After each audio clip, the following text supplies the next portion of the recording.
This episode is brought to you by the High Performance Academy. More on them later. I think the final number ended up being we took 300 pounds off the front. People freak out over 20, 30 pounds. 300 is a huge number. And that really livened the car up. One of the first things I tuned was a helicopter with a Subaru engine in it, with a Haltech. I would, sorry, hold on, wait. You would never get me in a helicopter with a Subaru engine in it. I'm sorry. Hello, ladies and gentlemen. Welcome back to the Minnoxide podcast. I'm your host, Harris, aka Minnoxide, man of many automotive aspirations, and I'm here with my Ford-loving co-host back in Ford territory because I can't get away from it. Yeah, half Ford territory. Half Ford territory? Yeah. Well, today we are here with Jake Minard of Jem Sport. Nailed all that intro? Yeah, you did. Good job. Great pronunciation, yeah. I totally didn't practice it in the car the whole way here, just Minard, yeah. But anyways, go ahead and give us a little bit of an introduction about what it is you guys do, and we'll just go from there. So yeah, these days we specialize in the Ecoboost swap. We make a line of products to make it easier for everybody to do so. It's kind of a new thing, not a very popular engine until we kind of started, supporting it. And then on top of that, we do a lot of tuning and other motorsport related things. Pretty much anything you might need from a wiring or fabrication perspective, we can accomplish that here. Obviously, the dyno behind us, we do a lot of tuning, and I do a lot of e-tuning, primarily Link Ecu. That's probably the number one thing. But we also support Motec and Haltech and ECU Master. You name an ECU, I've probably plugged into it at some point. Yeah. So what is it that you guys typically focus on here? Because I know you have some drift cars here. Do you have a particular niche you stick to? Lately, it's definitely been Ecoboost swap related. Okay. That's the niche that we stick to. But we're also pretty popular in the drifting community. We've spent a couple of years, myself and Josh Esty, who you met, is a driver, tuning and supporting drift cars, JZ swaps, SR swaps. Okay. You name it. I mean, we've tuned anything and supported LS swaps or whatever. Okay. So. How do we get to this point though? Like where was the first time you were like, hey, you know what we should try? Or did a customer come in, or how do we get to where we are now? That's a good question. The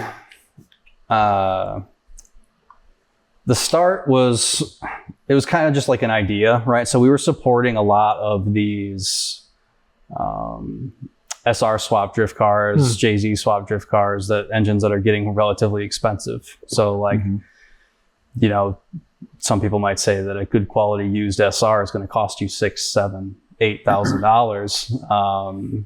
And rebuilding one is just as expensive, it seems. And so we realized, okay, there's a need for alternative engine swaps at some point. Yes, SR swaps are cool. JZ swaps, some of our favorites, absolutely love them, but they're not cheap to maintain. And if something goes wrong, you're out a large amount of money. And so we were looking for a new, a modern engine that was relatively mass produced, that you could get parts in pretty much any town in the country for it. You wouldn't have to special order anything and support it. So we looked at newer BMW stuff, newer Toyota stuff, and the GM Ecotec.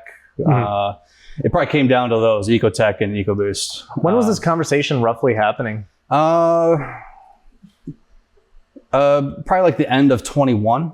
Oh, okay. Roughly. So somewhat recent. Sure. But yeah, end of 21 probably. Yeah, we were rocking. I mean, the dyno was super busy. We had 2 times the staff at least that we have now. We were really, really moving cars in and out of here and supporting people. But I decided okay, let's get into making parts. We have the skills to do that. So what was it about the Ecoboost that was appealing for swaps then? I think so. Like I say, it came down to the Ecoboost or the GM option. The Ecoboost engine was a little bit cheaper from salvage yards, and we were talking about car-part.com earlier. Yeah. We were looking at that, and it seemed that the Ecoboost options were a little bit more readily available, maybe a little bit cheaper. I think we did some looking into like some common parts that you would get from a dealership. So we priced out some, gasket sets, maybe a replacement throttle body, whatever it might be. Sure. And the Ecoboost was a little cheaper. And so we kind of went with that route. I think there might have been a couple other things I'm forgetting, but we ended up, we did the first Ecoboost swap in an E36 and it went way too well. What do you mean way too well? Everything was everything lined up. We did it didn't run into hardly any issues with it. And everything for the most part worked right off the get. So, we just knew we wanted to continue down that path, just because it worked so well, and it's continued to work really well. The car behind me on the dyno has a sub $800 Escape 2-liter engine in it that's done probably over 1,000 laps drifting at this point. I mean, it's been going for years. It's one of the first ones we did. That's crazy. Yeah. So it has a little bit of reliability to it as well then. Yeah, definitely. And you're saying this one immediately right behind you, is that the one you're talking about? No, the one behind me belongs to Vance Kearns. Okay. He's a drifter. He's on the same drift team, Bobby's crew, as Josh Esty. And he's from Pennsylvania. We decided to support him, and he's got an Ecoboost in it now as well. But the car behind that on the dyno was originally, it's actually, the chassis has been passed around between a couple employees of mine. But I ended up with Sean Allgood, who's a media guy for the drift group. Okay. If you know, he built the car and campaigned it originally. Yeah. So is there, if you talk to some of the Focus RS guys or Focus ST guys, there's the 2.3, 2.0 thing. I've heard is the 2-liter better than the 2.3, one easier to get? What are the pros and cons of each? There's a lot of generations these days, but a lot of people will say, like the 2-liter in the first gen 2-liter in the Escapes, and any like Focus ST here, that's what we call a Gen 1 2-liter. It's supposed to be the strongest block from like a casting standpoint. So, and it's also the cheapest.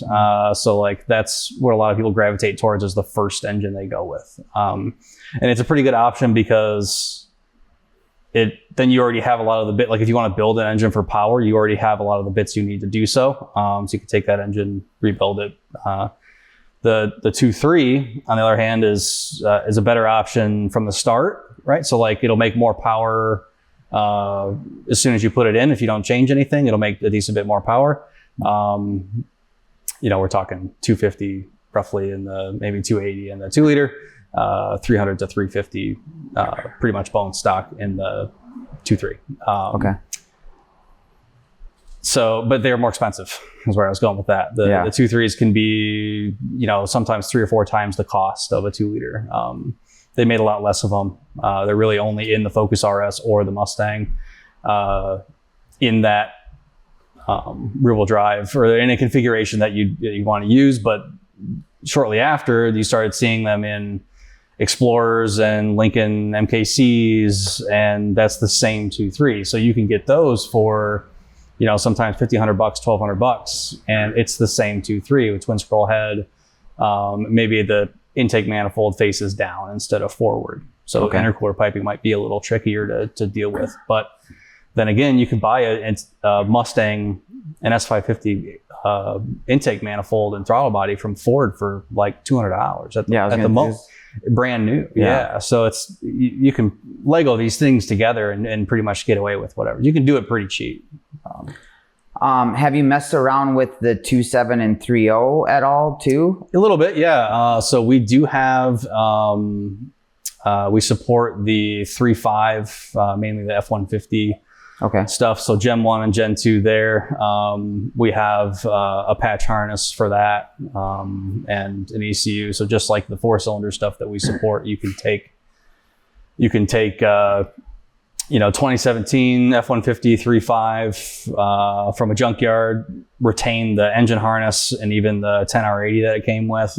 Buy our patch harness and we'll program the ECU and it'll work. We don't support it as much. We plan to. I mean, we just haven't done as much with those. But with the new offerings from Link ECU, we'll probably do a full standalone setup with those as well. Okay. We'll go into that a little bit. I mean, you mentioned early on that you kind of dabble with a little bit of everything, but is there a reason that Link seems to be your go-to? It's mainly just bang for buck. Sure. So, I've been tuning for like 11 or 12 years now, and actually Link ECU was probably the rarest ECU that I had touched at first. I did a lot of Haltech and ECU master stuff, a lot of Holley, early days. And I think I did like my first like 1 or 2 Link ECUs I did. I was like, wow, it clicked a lot easier. It was it made sense to me as a professional calibrator. It helped me out a lot. Whereas like, you would say, I think a lot of tuners would say this, where the Holley software, the Haltech software is maybe a little bit more end user focused. While the Link ECU software is still pretty good, and as an end user, you can work your way through it. It's definitely catered more towards professionals. And so we went that route, and they've just been super helpful. That, and the big one is tech support.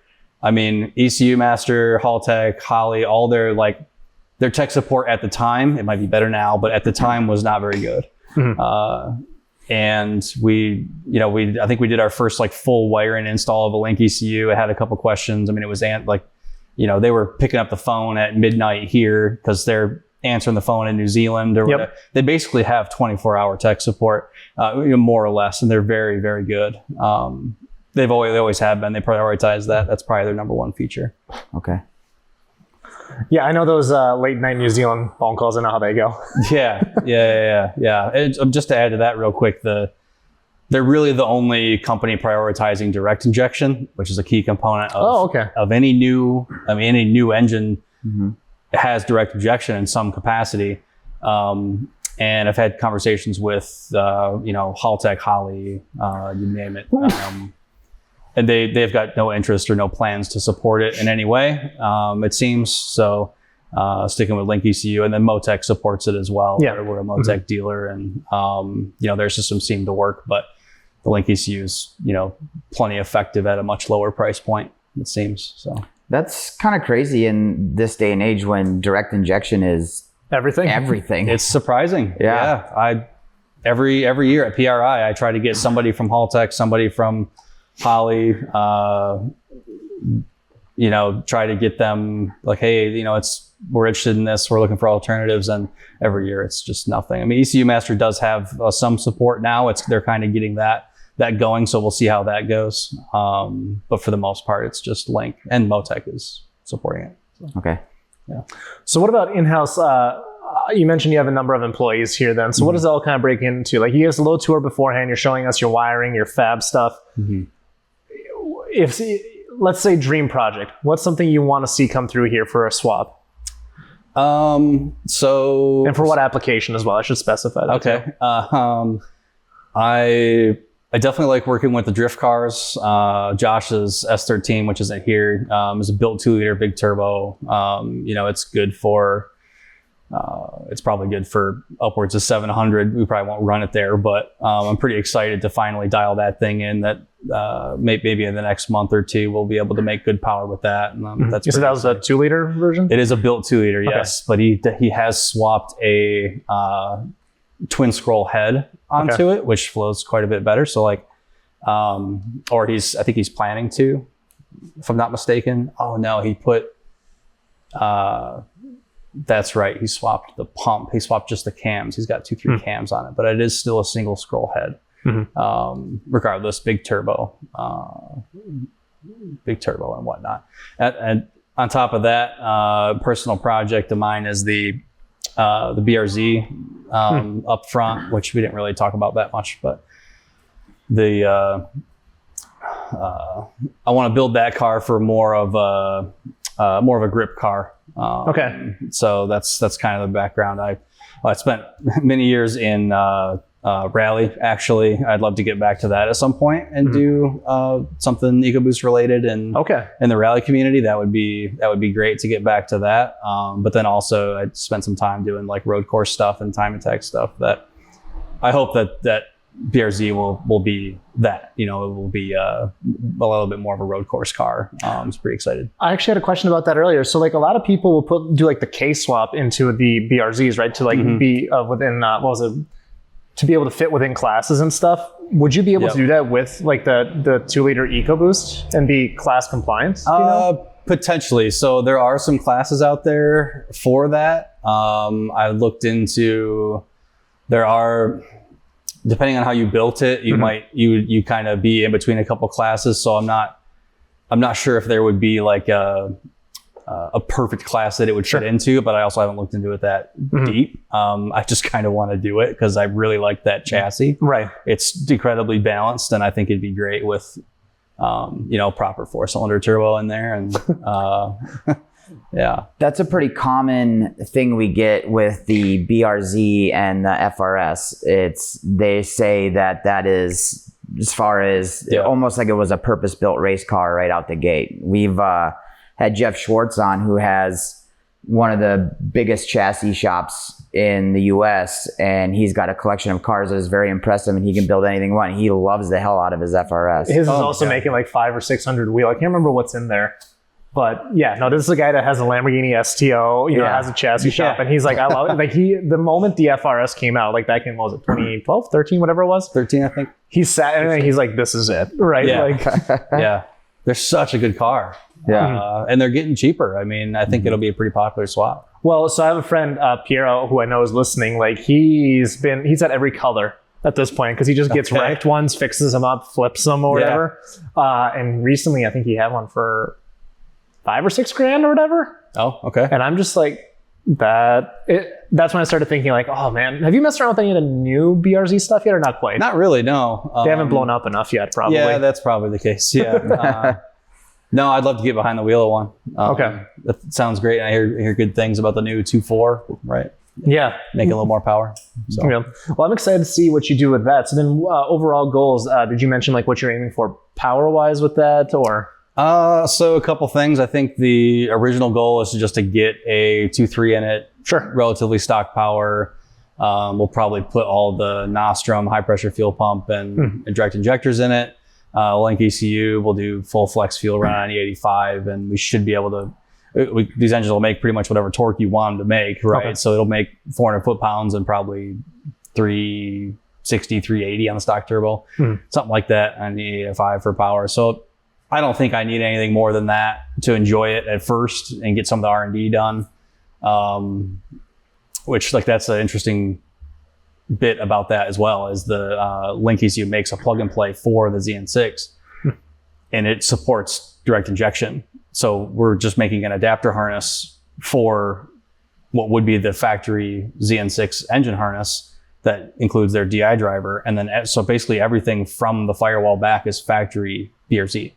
So all your gauges will work perfectly fine, your cruise control, everything. You won't even be able to tell that it's been swapped. It'll be, kind of what you were talking about with making gauges work earlier when we were talking. I mean, it would be seamless.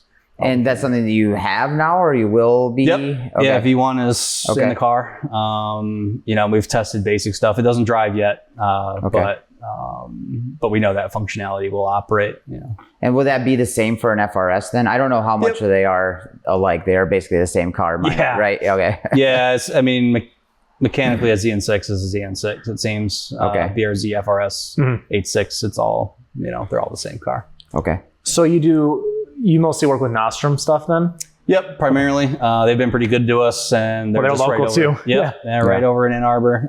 We've definitely had to run parts back and forth, a tight time frame. They've been super supportive, and they make a really good product with, as a calibrator, injector data is pretty important. And they've been probably the best at supplying that. Well, actually, as a calibrator, we always like to bring this up, especially when we talk to any tuners. What are you looking for with when you're working with injectors? Like, what does Nostrum provide for you to make your life easy? Just really accurate flow rate data sheets. So for a given pressure in an X opening time, you're going to get a certain volume of fuel, right? So that's pretty key to know, right? And then on top of that, injector dead times. So if voltage changes, how much time does it actually take for the injector to send and receive that signal and actually open that, complete the job of opening the injector? That split second, half a millisecond dead time is key. If you don't know how long it takes for that to actually happen, then that affects the tune. All those little bits that you get from quality companies like Nostrum or Injector Dynamics is obviously a big name. Maybe a little more pricey, but the data you get makes my job so much easier. You'll save that money. It's worth just paying for that. Well, who was it we were talking about? It's like, if you're just basically just throwing shit at the wall to see what sticks. Banish also, very much so. That information is needed. Otherwise, you're just kind of guessing at that point to see what happens. Yes, I've definitely tuned a couple cars where I had to completely guess. And I hopefully at this point in my career, I'm at the point where I won't have to do that anymore. I can pretty confidently say, buy a new set of injectors. You know what I mean? Yeah. Well, it's time consuming, right? It's very time consuming, and it'll never be perfect. That's kind of the big thing. If you're calibrating a modern ECU properly, you're doing it based on airflow. The VE table is actually VE. It's not just a pulse width table. You know what I mean? So you can tune any set of injectors if you just tell it to do X amount of pulse width. But the airflow will be wrong if you don't have injector data right, and that affects, any myriad of other features that you want to set up. It's the most important aspect. Whether you are new to working on cars or a seasoned shop owner at the top of their game, the High Performance Academy is where all car enthusiasts can go to expand their skill sets. If you want to learn how to build an engine, tune your car, improve your wiring or suspension setups, the HP Academy has the perfect step-by-step course for you. As a friend of the show, they've provided listeners with a special 55% off discount code that you can use risk-free on any course of your choosing. Details are in the description of the show below, or go to the partners page at Minnoxide.com. Go check it out. Let's get back to the show. So I want to know more about when it comes. So let's say you do a swap, whether it's a 2.0 or 2.3. Are you just throwing in stock engines? Are all of them having some components upgraded? What does that look like? For the most part, mostly stock stuff. Lately, the two BMWs behind me are completely stock engines. Oh, really? Yep, completely stock engines. Stock. Both of them have stock turbos on them. Stock Escape turbos with a bunch of miles. No way, that's awesome. Yep. Oh yeah. Pretty much as you see it, and if you looked at any of our videos of these things drifting around, it is an Escape. You know what I mean? That's what's doing it. With our programming on it, but that's about it. Different intercooler probably. That I know that's one of the big things that you would upgrade normally. Yes. So outside of engine bits, that's a key one. The Escape and even the Mustang Ecoboost stuff, they're generally equipped with an intercooler that's subpar. It's pretty small. When you actually take it out of the car and look at it, you're like, that's kind of sad. It's pretty small. You get why Ford does it, packaging reasons and stuff like that and whatever, but upgrading that goes a long way. Yeah. When do you start upgrading engine bits? What power figures, I guess? It seems, the base rule of thumb, we haven't broke anything yet, despite pushing. These Escape engines we basically just maxed out the wastegate, right? Just like it's just doing everything it can possibly do, but the turbos are so small it doesn't make enough power to hurt itself anyway, right? So the accepted rule of thumb for a 2-liter is pretty much no more than that high 300s, maybe 400, something like that. And then you start getting into the area where you need to upgrade pistons and head studs. And okay, I was gonna say what starts to give out first. Yeah. The 2.3 is a little bit more than that. The 2.3 you could. I think I was telling you earlier, Dan, that Chelsea Denofa's drift car had a stock 150,000 mile 2.3 that made 500 horsepower and 500 foot-pounds of torque at some point, and it was fine. I think since then we turned it down to maybe 450. something along those lines, and it lived plenty fine for that. And that's pretty much the accepted standard. Is if you're going for over 480, 500 on a stock 2.3, it's time to build it. Yeah. This dog is massive. Yeah. Star of the show, dude. Star of the show. All right, cool. So we were kind of talking about this off camera just while you had to step away for a second. But do you do any like remote tuning? I do. Yeah. Okay. That's been super popular lately. Threw up just a little service on our website. It's right around $500 to get the process started. And if for the most part, if your project starts and runs and has a few required sensors and you have good injector data, like we were talking, that covers a Link ECU remote tune for the most part. So, is there anything you won't touch with a 10-foot pole? Like certain injectors, for example? Yeah. So there's definitely some injector brands that it doesn't really make any sense to even try to use,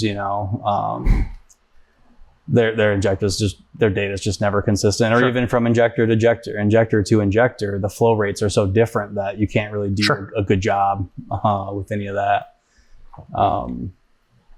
I think at this point we're pretty much done with tuning a lot of OEM ECUs. So like pretty much anything like HP tuners with Dodge ECUs, like a new Challenger or Charger or something like that. We're not going to tune that. Okay. And not any longer. And then, just a lot of OEM ECU stuff. We do a lot of internal testing. Obviously, we support the OEM ECU, the Ecoboost stuff, but gotcha. But as far as tuning, those are like offering our remote tuning services for those engines. There's definitely tuners out there that are better equipped, and that's what they do all day, every day. They, we were talking about Ryan Martin earlier at EMS, day in, day out, he e-tunes Ecoboosts. Okay. So paying him whatever he charges to knock it out is a lot more efficient than paying me to go back and forth between a certain software. It seems like most calibrators kind of find their home, right? They dial in on something eventually, and it's just they perfect it. They keep going on that, and that's Link ECU for us, I think. Okay. So. Do you have what's the easiest car to swap with the Ecoboost? Probably the E36. Okay. Because with our engine mounts and our adapter plate to the factory ZF Trans, everything else stays factory. So you can take a 2-liter, take our engine mounts and our adapter plate, bolt it up to the trans that's already in the car, and everything else stays stock. They're back. You don't need a custom drive shaft. The trans mount stays stock, even shifters stock. Everything stays the same, and then you just replaced your engine with a 4-cylinder turbo and stuff. So fuel lines, wiring, dash components, all of those type things, you have a solution then? All of that goes... Yeah. Other than just bolting the engine in, there's a few other bits and pieces there that are... Yes. So especially like in the E36, in the case of the E36, a lot of what am I saying? The chassis side of the equation, your headlights, your interior lights, the dash, whatever it might be, is relatively separate from the engine stuff. So it's pretty easy to just put an Ecoboost in it, one of our harnesses, tuck the Ecoboost ECU away somewhere, and the rest of the car will still operate. Obviously, you'll want to, figure out a fuel solution. You'll probably want to get some sort of aftermarket fuel pressure regulator, run the factory lines to that, run a line from the regulator to the Ecoboost. It's a high pressure fuel pump. You guys have, if somebody called you and was like, hey, this is what I want to do, would you have a parts list or like a package that? Yeah, we started putting some packages together, but it doesn't seem like, a lot of people are doing things just a little differently. And so it's hard to get, it's almost impossible to get every single little thing that you might need, right? Because everyone's going to do something just a little differently or whatever it might be. But yeah, at some point, I think it might make sense to do, okay, this is how we do an E36. This is a master parts sheet of every single thing that we use. Like we were talking about the Fox body that we did earlier. That's a project that we did from beginning to end. And so we know exactly everything that we had to do to that. And so it might make sense to maybe make that a kit, and maybe lay that out for people, and they might be interested in, just spending one big lump sum and getting every little piece. I guess it's just an avenue I haven't seen a huge market for yet, but maybe there's more interest in just I want to buy one item.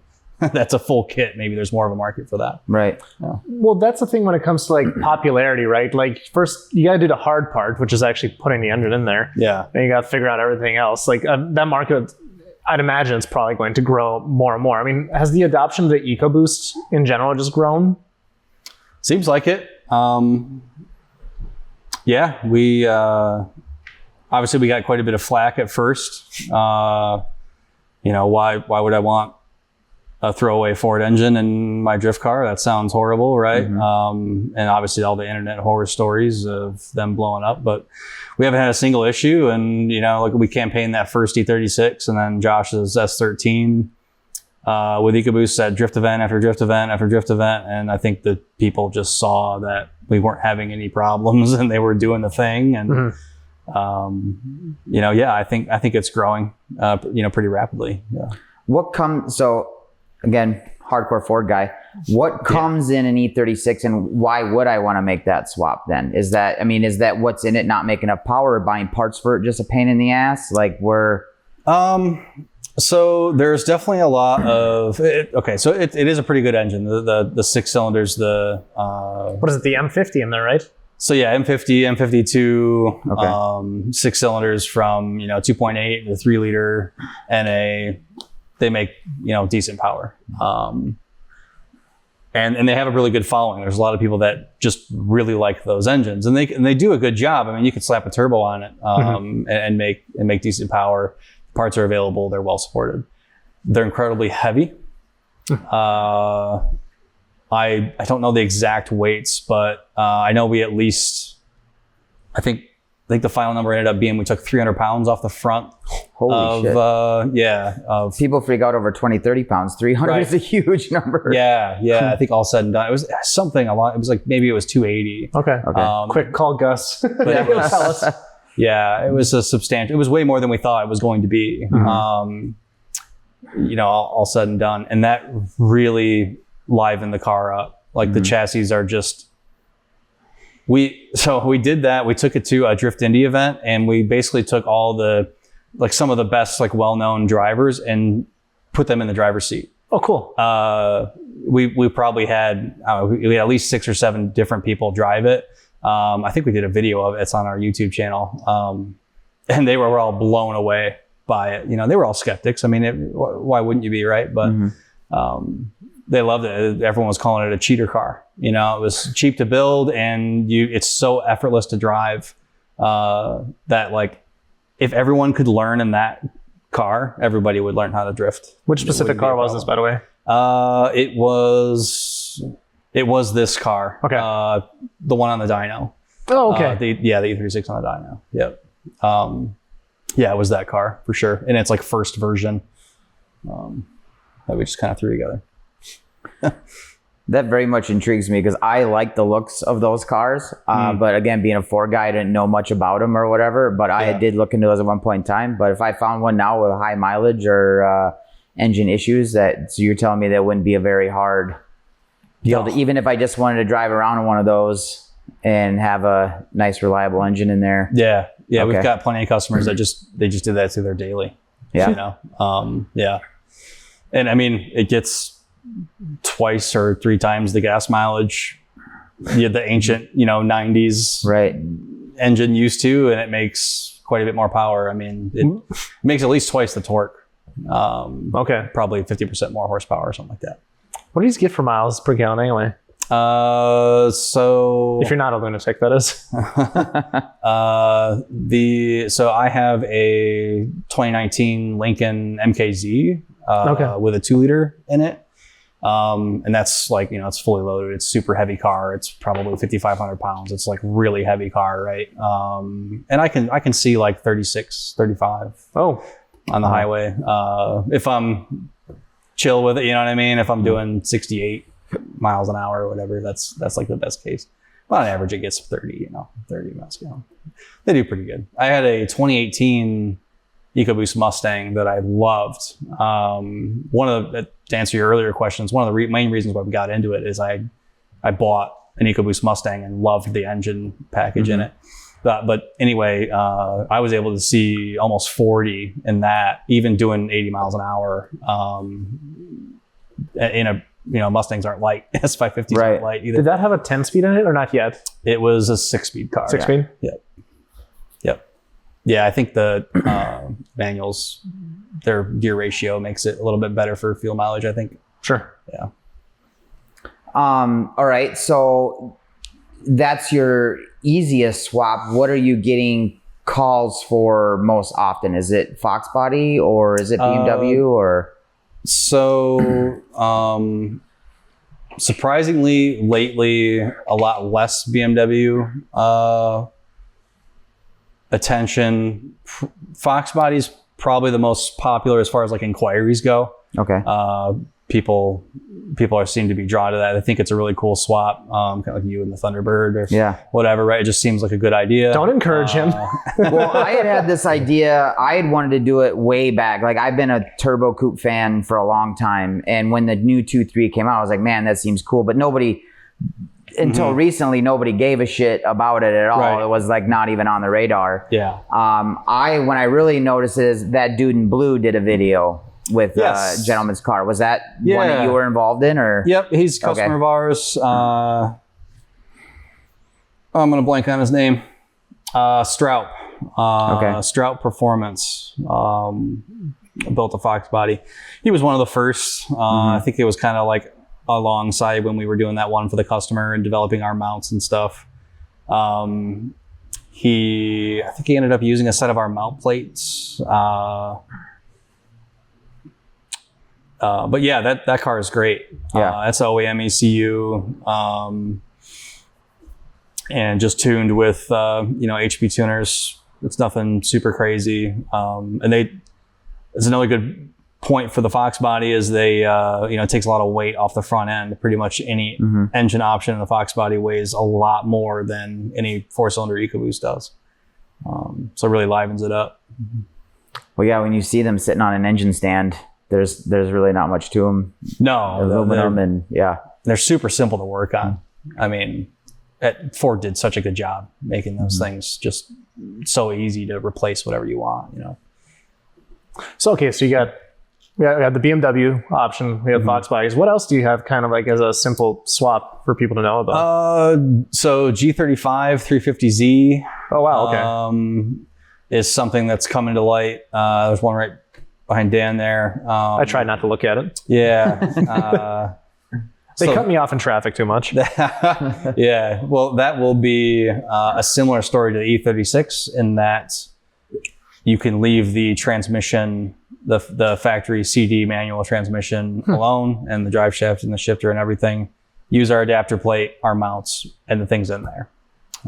So yeah. Well, let's talk about transmissions for a second then. What's the secret sauce? Like out of the ones that you play around with, which is your favorite? The CD is great for, it's going to hold plenty of power, and Nissan still makes them. You can still buy a brand new CD from Nissan for sub $3,000. Some of them even a lot cheaper than that, depending on the version of CD that you get. So that's a really good option for someone with a decent budget. Sure. And even a used CD isn't all that much money, but they are coming up there. The BMW ZF 5 and 6 speed is a pretty good option. They can be had for pretty low money in junkyards. They're I guess I'd probably look into what sort of gear ratios you want. What's the use case for the car? Okay. And between CD and the ZF options, you can get there pretty much no matter what it is that you're doing. I think both those transmissions are pretty good. Well, it just sounds like these are all, I mean, I don't know if the Fox body falls into that category, but these are all like drifter cars. Yes. Right? So what's the advantage? Because those come with the VQ. Yep. Why is there an advantage going Ecoboost in those? Again, weight off the front is a pretty big one. And power, you can get, I just tuned a VQ that was, fully built cams, the whole like full NA build, probably about as much as you're going to make, NA. And even with nitrous, I forget what the peak power was, but we would have to really struggle and spend a lot of time to make over, 310 horsepower roughly, right? 2.3 does that stock without any tuning. So you can take, a Mustang 2.3, don't even tune it, and it'll do 310 horsepower and a lot more torque. Okay. These things make torque as much as you want, as soon as you want to do it. That's the main killer of the engines, is people don't really know how to tune boost control, and so they let it eat, and it makes 800 foot-pounds of torque at $2,000, and it shoves the rods out the side, and that's the end of it. Yeah, I'd say that's, power is a big one, right? You're looking at putting a turbo on your VQ. That's quite the process. You're adding a lot more weight and complexity into a relatively tight engine bay. The VQs can be a little complicated to work on at times. That's kind of what I hear people say. So just maintenance stuff becomes quite a bit easier. Turbo noises is another one we get a lot. I just want turbo noises. So isn't it crazy how often that is a factor in things? Like, it does. Yeah. I mean, I enjoy it. It makes me smile. Right. So yeah. I mean, if it makes you smile, that's what it's all about. Right? Yeah. Right. Yeah. People forget that a lot of the times. They do. Yeah. You can want 1,000 horsepower all you want, but how many often are you going to use it? How many miles per gallon really does matter. Right. Yeah. I do miss the sounds my last car made, especially the turbo flutter. Oh yeah. Those were good times. What was your last car? I had a Mark 7 GTI. Oh, okay. It was making like 340 wheel, 390 torque. Like, it was a fun car. Like, it was a lot of fun. And I got the stock Mark 8, and I'm like, I hate this so much. But it's got a warranty, and I've used it. So yeah, warranties are nice, but maybe a little bit more turbo noise would be cool, I guess. Yeah, no, we'll be back there sooner or later. Yeah. Okay, so you got the VQ replacements. Is there any other things that are kind of emerging or on the horizon? Yeah, so we have an RX-8 chassis. Oh, okay. Is that the one that's outside? Yes. Now I'm intrigued again. We're going to be best friends, man. Yeah.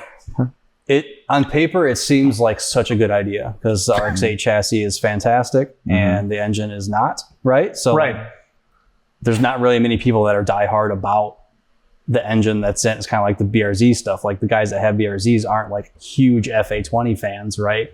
Because they're expensive. So, sure. I mean, same thing with rotaries. They don't make a bunch of power. Like, yes, it's fun. I've driven stock RX-8s, and it is fun. It's enjoyable.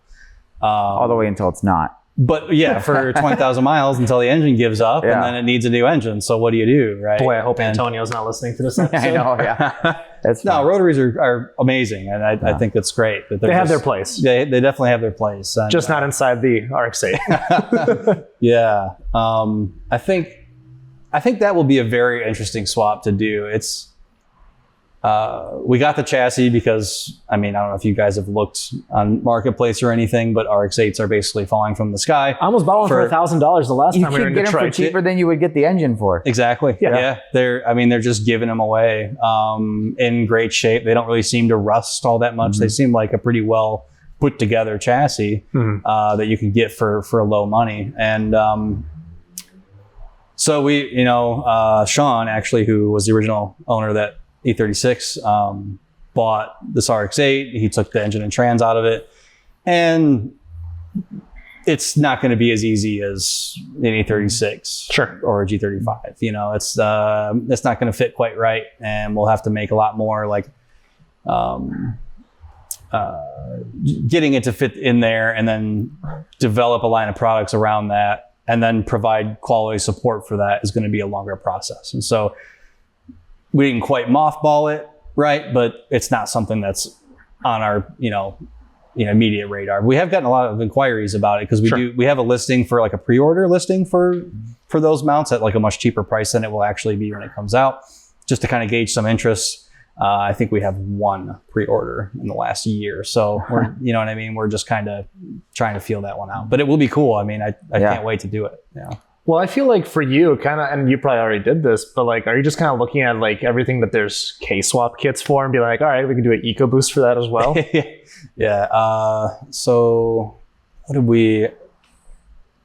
when we were first doing this, we actually, we looked closely at the K-swap in S13, I think it was. Okay. That's a cool car. Yeah. I mean, K-swap S13 seems great. Everything seems great on paper, and we wanted to see if it was even worth doing. Like, this is pretty early days. We weren't quite as deep, as we are now. And okay, let's do our best to price out everything you would need for a K-swap, everything you would need for an Ecoboost swap at different power targets, right? And just kind of see how they line up. And in every case, the Ecoboost was cheaper. So it seemed to make sense. So that's why we kind of support that. Sure. That swap. I forget what your original question was. Oh, basically, like, is it just a matter of just Google K-swap and it gives you 20 different cars and it's like, all right, let's just do Ecoboost for all these cars? Yeah. I mean, I can't say we've done exactly that, but ChatGPT, what does a K-swap fit into? Yeah. What's with skimming your website? I saw something on there about 2019 Ranger. What are you doing to the Ranger? So the 2019 model year and newer Ranger comes with a 2.3. That's the second generation 2.3, which has its own, group of issues to sort. One of those being wiring in the ECU. And so what you probably saw on there was an ECU programming service to delete the pads and make it run outside of a Ranger, right? That has to be, like, if you want us to do that to a Ranger ECU, it's a different service. It has to be Ranger specific, and same with the wiring. Those engines are a little different. But as far as supporting your normal road going Ranger, we don't really do anything there. But you want to take the engine out of one, they're pretty cheap. I mean, it's a cheap 2.3. They're typically, sub $2,000 for a pretty low mile one. They can be a little bit trickier to work with. The second gen 2.3 has a oil pump and balance shaft assembly that is kind of one unit in the bottom. It's right in the middle of the pan. Mm-hmm. And with the first gen 2.3 and any other first gen Ecoboost in general, you want to delete that balance shaft assembly because it makes the engine quite a bit shorter. It basically, the balance shaft assembly adds about 4 inches right where you'd want your subframe to be, so you want to get rid of that. But with the Ranger engine, you can't delete it. It's part of the oil pump. You have to have that. So, oh really? Yeah. So there's no deleting that. I mean, we could delete it, but it would be a very expensive R&D process and probably include like a dry sump of sorts, right? Mm-hmm. It'd be really involved. So yes, the Ranger engine is maybe half the cost of a similar mile first gen 2.3, which is great, but it's probably not going to work with any of our mounts or anything like that. So is that something we're doing on all? So like I was telling you about my 2015 Mustang that I have and possibly putting it in my Fox chassis turbo coupe. Is that something that I'm going to want to delete then? So and you have a kit for that? You have a 15? Yes. 2.3 out of a Mustang. You won't have to worry about. Okay. The balance shaft. Yes. You'll want to delete the balance shaft. Yes. So we have a little balance shaft delete plug. It's simple, 4 bolts, comes right off the bottom of the girdle, and then we just have a single bolt plug with an O-ring that plugs the oiling port for the balance shaft, and then you can do whatever you want. And in your case, you'd probably you'd want to either consider our billet rear sump pan that basically moves. It makes it as thin as it can be until the rear, and then all your sumps on the back will sit behind your subframe, or a nice inexpensive alternative is actually the 2.3 Duratec oil pan and pickup. So from like mid 2000s Ranger, like a 2005 Ranger with a 4-cylinder 2.3, that oil pan and its pickup tube bolts right on to an Ecoboost. And it's mostly a rear bias pan. It actually clearances. That's what's on that Fox body. Oh, really? We did. Yeah. It's a Duratec pan. Yep. And actually that's what's on both of these E36s behind me. Okay. Is just a cheap Duratec pan, Rock Auto, $60. Bolted on, a lot cheaper than our billet rear sump, admittedly, but Sure. yeah. There's a use for everything. Yeah. So speaking of Duratec, when do we start seeing some more Ecoboost swaps into Nobles? Noble? Yeah, like the Noble M12, the GTOs, they use a Ford Duratec. You remember it's like one of the greatest cars ever on Top Gear. Oh, I know. You know what I'm talking about? Yeah, I know what you're talking about. Yeah. It's so have you heard of sorry to go a different direction, but have you heard of Fields Auto Works? The name sounds familiar for some reason. Fields makes the Cardinal Coupe. Okay. They're a company in Ohio. They do like, something similar, like, how like Factory 5 has the, basically a full car you can buy or whatever. The Fields Auto Works makes, full body work, like turnkey. Oh yeah, I remember seeing you. I think I followed them on Instagram actually. Race car. Yeah, they do some pretty cool stuff. Yeah, I remember seeing this thing. Yeah. Okay. No, you don't get to see them. Okay. Fine. Sorry, they're just trying to get me to sign up for their newsletter. 1 I second. don't want one. Yeah, so like these sort of things. Yeah. Sweet. Yeah. Yeah, I think I followed them on, you said they're out of Ohio, right? Yep. Yeah, when I was looking to do some Ohio episodes, I think that's how I discovered them. Oh, okay. Yeah. Rob Fields would be an awesome guy to have on. He recently, like earlier this year, we kind of worked a deal with him to where a lot of his customers are moving over to our equipment. So they use 2-3 Ecoboosts. Okay. I guess is why I bring that up and to tie that in with Sure. with that. But they were famously using some of the Ford OEM, the Ford performance options that aren't quite as tunable. They're harder to work with. The OEM ECU in general isn't really great for racing use. You can't make it do exactly what you want it to do. And so he needed to upgrade, and I think he's got 3 of those running our Link ECU package with wiring and everything, and providing remote cal support for all those projects. That's sick. And that's like road course mostly? Yeah, mostly road course customers. I think maybe they have 1 or 2 customers where it's just like a cool Sunday show car thing. I mean, they look pretty cool, but they're proper race cars. I mean, sure, they've got some real drivers using these things. And well, they look really light as well. Yes, so they are very light. Yeah. I haven't driven one yet, but I would like to get behind. Fix that. Yeah. A certain number of kits, you get a car, right? Like that should be a deal. Right. Getting back to the Link ECU thing, then you're talking about kit and ECU. So like for my application, right? If I wanted to go Link ECU, is there levels to it? Kind of like you've been kind of putting it in that category with Motec, which is Motec's like the creme de la creme, what most people say anyway. Yeah. Where are we at with Link? Are there different levels to this, and when I would need one or the other, and what's the cost of something like that? So they had, let's see, a couple of years ago they released the Voodoo line of ECUs, and they only had the Pro, which is a relatively expensive ECU. Okay. And probably most people doing an Ecoboost swap don't quite need that level. There's a lot more inputs and outputs and stuff. Okay. So I think this might answer your question. That ECU's retail price point just went up to somewhere in the $3,600 area. Sure. Just for the ECU. It's worth it, but it's a little overkill for most. It's still cheaper than a Motec, right? Yep. They just came out with the Neo 4 and the Neo 6, so the Voodoo Neo instead of the Voodoo Pro. The Neos are much cheaper. Okay. You can easily take $1,000 off that for the Neo 4. And it's, as far as controlling a 4-cylinder DI engine, it's more feature rich, I guess is what you'd call that. Yeah. So which one you would do, the 4 or the 6? I'd probably do the Neo 4. Okay. It'll do 4-cylinder with direct injection and port. Oh, cool. So it would do basically 8 injectors on a 4-cylinder 4 of those being DI, 4 of those being port. Is that like their entry level ECU then, sort of, or not quite? It's their, so not quite. It's their, as far as controlling a direct injection engine, it's their entry level ECU. Yeah, okay.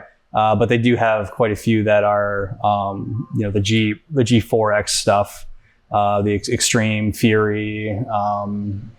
Those are more like around $1,800 to $2,000 range. They won't do direct injection, right, but still really powerful solution.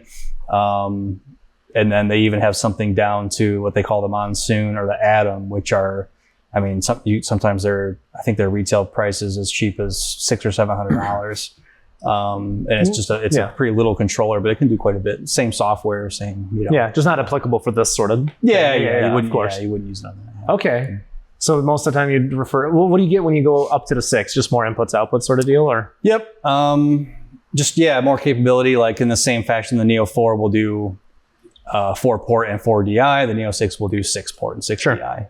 What about like other features like, like rolling anti-lag and all that stuff? Is that also kind of? Oh yeah, it's all included in any Link ECU you buy. It's going to have all those Motorsport features available. Traction control, all that kind of stuff too? Yeah? Yep. Okay. Yep. Yeah, some of the lower ECUs may not have the maybe the inputs and outputs to like you wouldn't, if you want to run anti-lag, you wouldn't be able to operate a fresh air valve because you'd be out of inputs and outputs and stuff like that. Okay. Yeah. It all comes down to what the customer wants, and then you can kind of guide them on that. I'm guessing. For the most part, any ECU for your normal project that they offer is going to have whatever features you want. They have it. Yeah. Sure. I just want to see if you had any more questions. Yeah. No, that pretty much answered my question. It seems to be a pretty common thing amongst all of them. It's the number of throughputs, basically, in and out is what you can.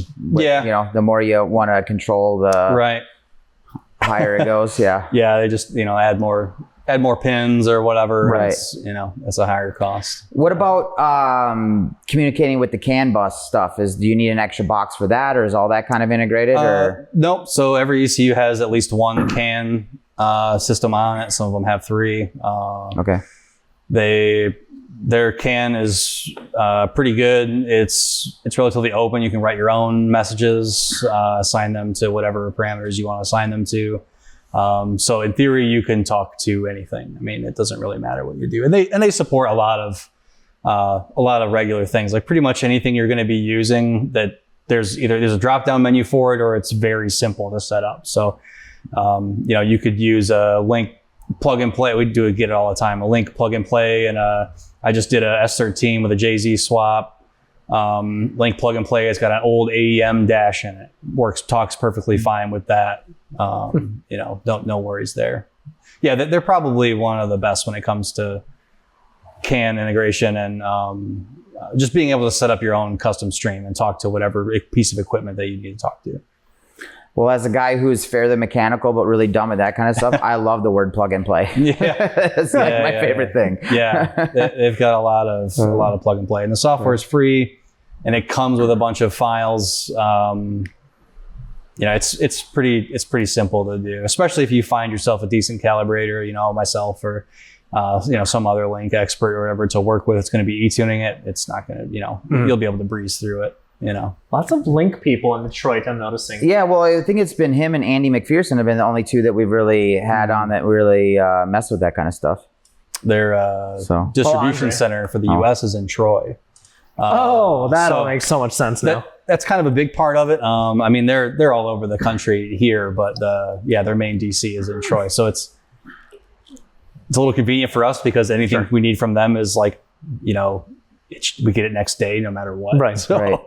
Yeah. You can get the same day. You just drive on over pretty much. It's helpful. Right. Yeah. That's about an hour drive from here, maybe less. It's somewhere in that area. Sure. About an hour. Yeah. I wanted to talk a little bit about R&D because we met. What was his name? Dustin, I think. Yes. I saw him doing some R&D or some CAD stuff back there. Are you guys pretty much doing all that in house then? Yep. Dustin Lee is our main engineer, and I dabble with a little bit with CAD, but I haven't really focused in other areas lately.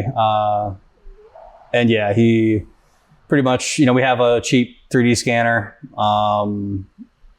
that we use, and between that and Autodesk. Okay. We just and pretty much everything is designed here. We do have we don't have any like CNC machines here or anything like that. We've got a really good relationship with a CNC shop not far away, a pretty local guy, and he is quite the wizard with CAD and those items. And he's been a pretty big help. We just having someone to bounce ideas off of, developing a relationship with a good CNC shop that has engineers on staff that can say, hey, maybe don't do this, or have you had one of those situations? Yeah, for sure. I mean, I think everybody would if you looked into it enough, right? Unless you're staffing, a lot of like a team of engineers or something like that. But for a small company like us, look, there's only 3 people that work here. Sure. Myself being one of them. We don't have the budget to have a $150K salary engineer on board all the time. So, well, the more eyes you have on something, the better chances you have of something being spotted that, like exactly. you said. Yeah, that's kind of where I'm headed is, it's nice to have those relationships with people that know what they're looking at. Mm-hmm. And even, we design something, okay, it's going to work perfectly fine. And then you get it to a CNC guy and he's like, well, that's going to be 3 times longer to machine, designed that way. Why don't we change this and this? As long as it works for your application, the cost of machining will be, 3 times less. They're like, why are you using billet? You want to just use plastic? Yeah. It would be nice if everything could just be in plastic. Yeah, I hear you. Yeah. Well, Ram definitely said that with the control arms or whatever are plastic. Oh, yeah. Started on anything now with coolant hoses and everything's plastic. All that stuff that makes sense. The heat cycle, that stuff. All right. So how long, what's our clock here now? Because just like everything else that somebody's like, that's cheap, this easy. How long before this stuff isn't affordable anymore? Just like the 2 JZs and all that stuff. I'm not sure. I think it's too early to really say. Yeah. Because. Or is it so mass produced that it's going to be almost impossible? I mean, most everything we support is still in production. Yeah. They're still cranking these engines out. So, well, not to mention how many dead escapes and things that are sitting out there. And exactly. They got to be piled up in junkyards like crazy. Yeah. I mean, I think we've got at least a couple decades of relatively inexpensive job engines. Security for you. I mean, that was a pretty good driver too, I think. There's still, I think maybe they just stopped making the 1st gen engine. They still had a plant in Spain that was making it. Not that long ago, even though they haven't put it in a car here in the US in at least 5 years. How many generations? Is it just 2 generations? Or so now there's 3 generations, 3 main generations of, we'll just keep it on the 2.3. 1st generation 2.3 being all the S550 stuff and a lot of like 15 to 19 Explorers and basically anything with a 2.3. And then the 2nd gen being 19 up Ranger, and like 20 up Explorers and MKCs and that kind of thing. They went to that 2nd gen. The Mustang never got the 2nd gen. They went right to, with the S650 and 24, they went right to the 3rd gen, or what we call the 3rd gen. Ford calls it the MPC engine. It's the first 2.3 to have both DI and port. Oh, okay. From the factory. Yeah. So have you dabbled with that yet then? Yeah, I mean a little bit, but I haven't. Oh, that engine specifically? Yes. No, I haven't. I haven't had my hands on one yet. It looks like we will though at some point. Don't really know how much I can say about this, but yeah, maybe I don't say this, but I've got a good customer putting one in an S13. Or what I hope to be a good customer, putting one in S13. I'm excited to play with. They'll be using our, we'll make him a wiring harness and he'll use a Link ECU. And, we'll support that engine fully. Well, that was kind of my question to like, even other people, right? Like you get, obviously like, they just kind of opened up tuning on the S650s, right? But if you're just going to do a Link ECU anyway, is it just a matter of you just writing your own firmware, or how does that work for like a new engine? So with a brand new engine, I've taken a Link ECU and put it on plenty of engines that a Link ECU has never been on before. And it's just a matter of like decoding trigger patterns, lining things up, and like, if you really know what you're doing and you understand all the basics, you can run any engine with a Link ECU. It's not like Motec in that there's a licensed firmware package for a certain thing. It's all pretty much open when it comes to that. And then we've built base maps before that, and like helped Link develop certain base maps for stuff like the Ecoboost base map you get with the software for free.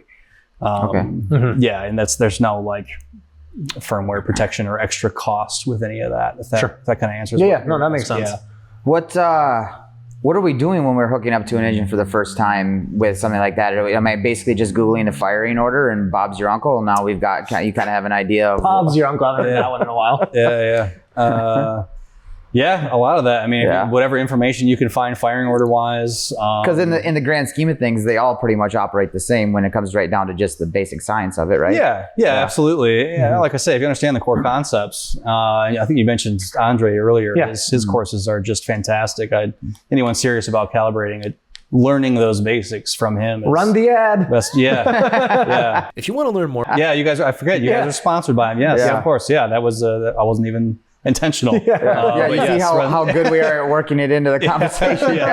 It's just natural. I mean, like their latest ad has 1 million views. Like people know about them at this point. And they are great. It's fantastic. It's so worth the money. Have you taken any courses? Oh yeah, I bought the VIP package in 2019, I think. Oh damn! Yeah. And I've talked to, I don't know if he remembers me, but I've talked to Andre before that and whatnot. I've been a long time customer. I listened to his podcast. It's great stuff for sure. But yeah, to answer your question, I've even had to figure out firing orders and trigger patterns just from scratch. I mean, like actually, take the plugs out, put a screwdriver down. The old skate top dead center. There's TDC. Okay, let's mark that. How many teeth are on it? Measure the thing. Yeah, I mean, we've one of the first things I tuned was a helicopter with a Subaru engine in it, with a Haltech. Hold on, wait. You would never get me in a helicopter with a Subaru engine in it. Sorry. As long as we hover 4 feet off the ground, maybe. Sorry. No, I get it. If it's any saving grace, the engine was an old 2.2 liter EJ, so like super reliable. Okay. The most reliable EJ as it get no turbo, you know what I mean? Just NA. I had a Subaru that had I think 350,000 miles with one of those engines in it. Okay. Original, no problem. So maybe a little bit of security there,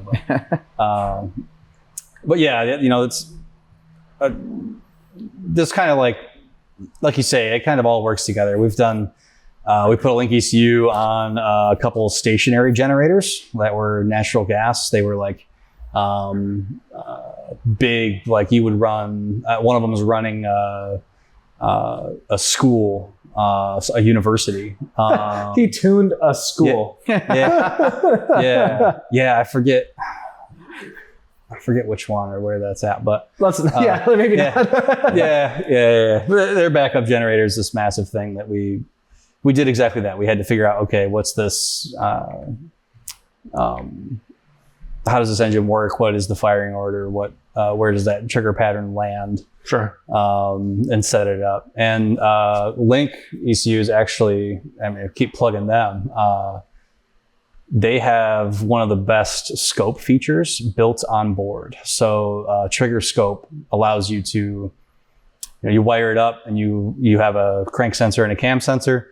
You can scope at a very high speed the actual wave, right, of the teeth, and that from that you can gather. Okay, you can set up a trigger pattern and make it run from that, and just the diagnostic ability of that is huge, and a lot of ECUs don't really have that functionality. Yeah. Sorry, your potato just rolled over. He's loving that cold concrete. Yeah. It's a little toasty today. So what other old cars are... what about power sports? Are you... Sure. So like we just had Fuel Tech on and they do a lot of jet ski and marine type stuff. Are they Link messes with that stuff? You ever messed with any of that? Not as much as I would like. So that was an area that we really wanted to get into early days.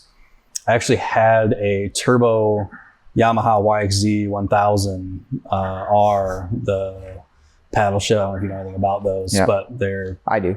fantastic. Yeah. Oh, You're speaking Dan's language now. Oh, Yeah, okay. I'm a big Yamaha guy. Okay. So mostly snowmobiles, but you are in a very like power sports driven area as well. Yes. Yeah. So I had the YXZ. That thing was an absolute rocket. And we spec'd out, me and my wiring guy spec'd out, an ECU, a plug and play package for these. I even started writing, a calibration file. And it just kind of fizzled out, I think. It wasn't really something that like, it was gonna take a lot of work, and neither of us were like super passionate about that. I think we were kind of like gluttons for punishment, I think, a little bit around here. I was like, man, this is like kind of easy to do, and sure enough, it wasn't much long after that. There's at least 2 other known options that I know of that are plug and play YXZ options. Yeah. They have a pretty good support on stock ECU stuff too. So basically the engine that's in that is the same one that's in my snowmobile. So the 998 turbo. Is it the same? Yeah, it's the same.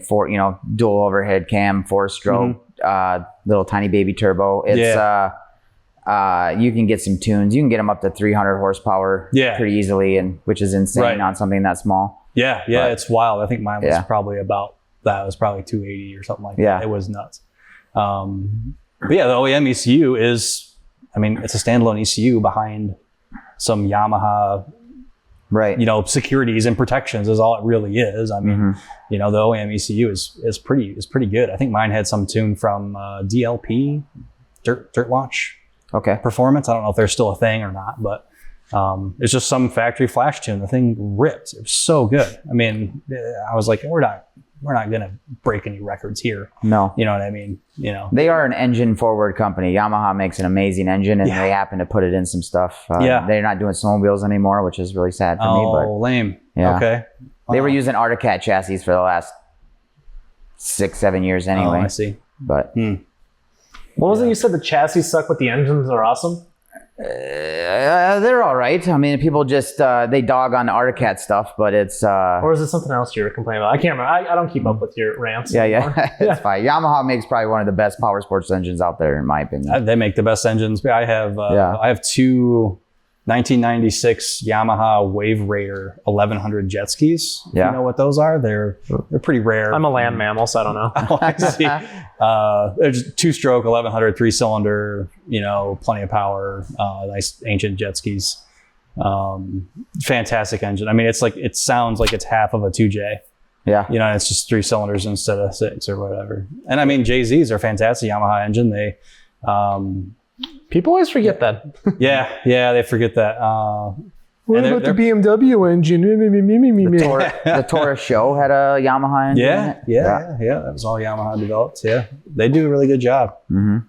JZs are probably one of the most fulfilling engines to tune, I would say, because they sound fantastic. You can make pretty good power with them pretty easily. And I love a 1J swapped car for some reason. You say 1J, it has my attention. I'm just like the moth to a flame. Yeah. Okay. We do a lot of like 1J and 2J like e-tunes. Yep. Link ECUs. I do that all the time. The customer's always satisfied. You know what I mean? Yeah. There's not a customer that's like completes their JZ and they're like, oh, I wish there was more. I hate it. They're pretty happy with it. Yeah. So that's one of those ones with a little bit of love and some tuning, you can get some pretty good results out of it. Just the JZ in general. Yeah, absolutely. Think about Max Odegaard's truck. That thing is awesome. Well, I was thinking of, we just had on, my God. We didn't have God Diesel, freaking not yet. Power Hungry Performance on, and he started in tuning, gas, diesel, everything. But the results you can get on a diesel tune are far greater, right? Like you tune an NA car, you're going to get 30-40 tops, but you can tune up a diesel to get an extra 150 horsepower with just a tune. Right. So he was that's kind of the route he went. Just was more gratifying in the end, happy customers, things like that. Yeah. Small in the grand scheme, relatively insignificant expense. Correct. For a massive Sure. gain. Yeah. Yep. Yeah. So, okay, we kind of didn't touch on this in the beginning, but how do you get here, right? So what's your kind of specialty? Because I noticed you have a fab shop back there as well, but like, what's your background? Well, it's certainly not fabrication. Okay. I can't weld. I could make it stick together maybe. That's Sure. about as good as I get. Fortunately, I've had some good friends and fantastic employees that have those skills and have interest in becoming better at that sort Sure. of thing. And it doesn't click for me.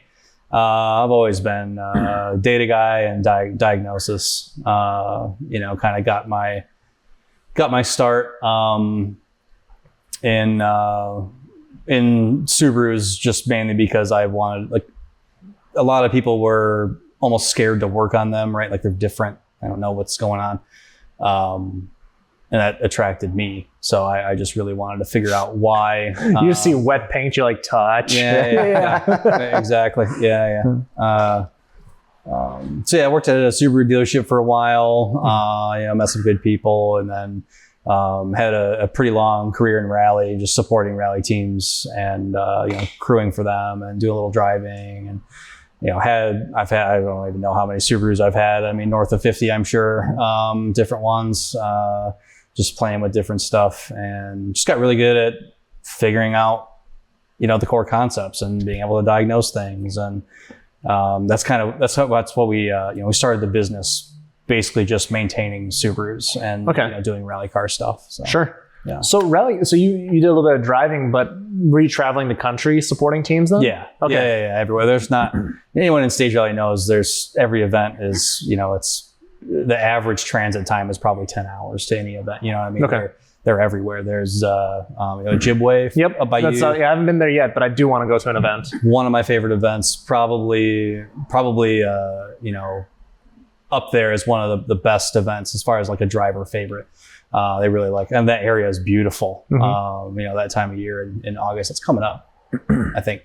Oh Jim yeah, Ray. that's right. Yeah, maybe. Oh, that's another thing. There's so many things to make it. This is like up in the Hayward area, right? That's Detroit Lakes. Detroit Lakes. Oh, Yep. okay. If you know where that's at, yeah. Yep. Oh, yeah. Yep.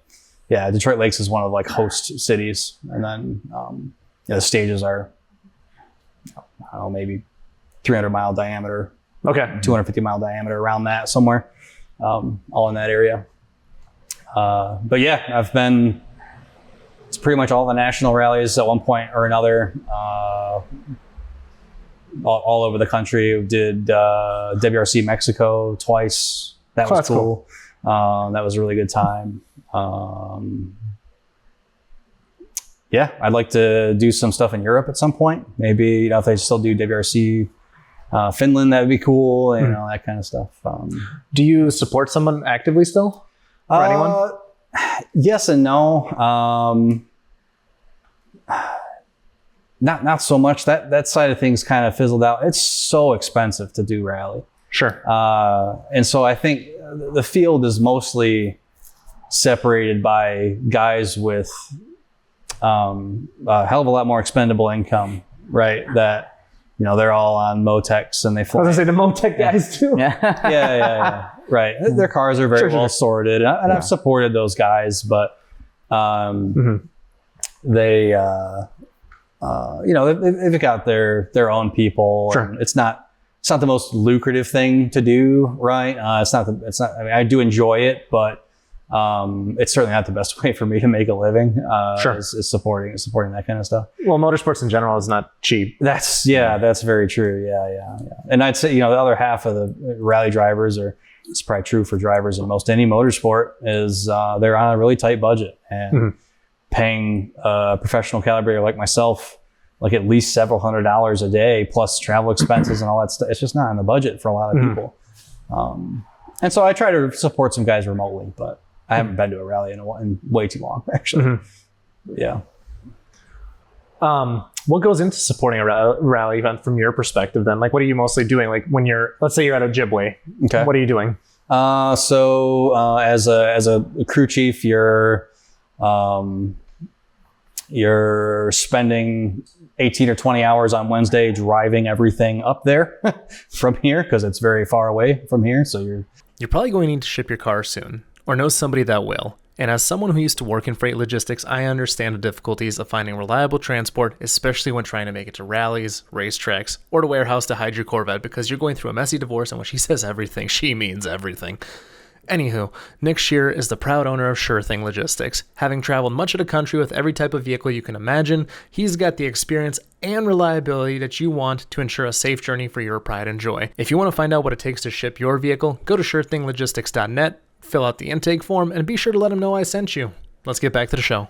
Driving the driver's rig and trailer and the car, make sure everything gets there fine. You wake up Thursday morning and the drivers are off doing reconnaissance, or recce, if you've heard that term. They basically they go drive the roads aren't closed down. They go drive them at posted speeds in a normal car, like not in the rally car, and they take notes. The co-driver's got to record all their hey, there's a big ass rock here. Don't, you know what I mean? Don't go too tight on this corner or whatever it might be. During that time, I'm getting the car through tech, doing like a nut and bolt check. Make sure the car's got fuel, those sorts of things. Air pressures are fine. All the spares are good. Make sure it passes tech inspection. If the tech inspector's like, hey, it needs more roll bar padding here, I got to go find some and sort that. So it's kind of a lazy day. And then Friday and Saturday, you're on full alert for, basically 48 hours, whatever's needed. The driver takes the car, goes and does a loop of stages, comes back to service, and everything could be perfectly fine. The car could need a transmission. You don't know until somehow the car gets there, right? And then you could need anything. So the service area has to be set up pretty well.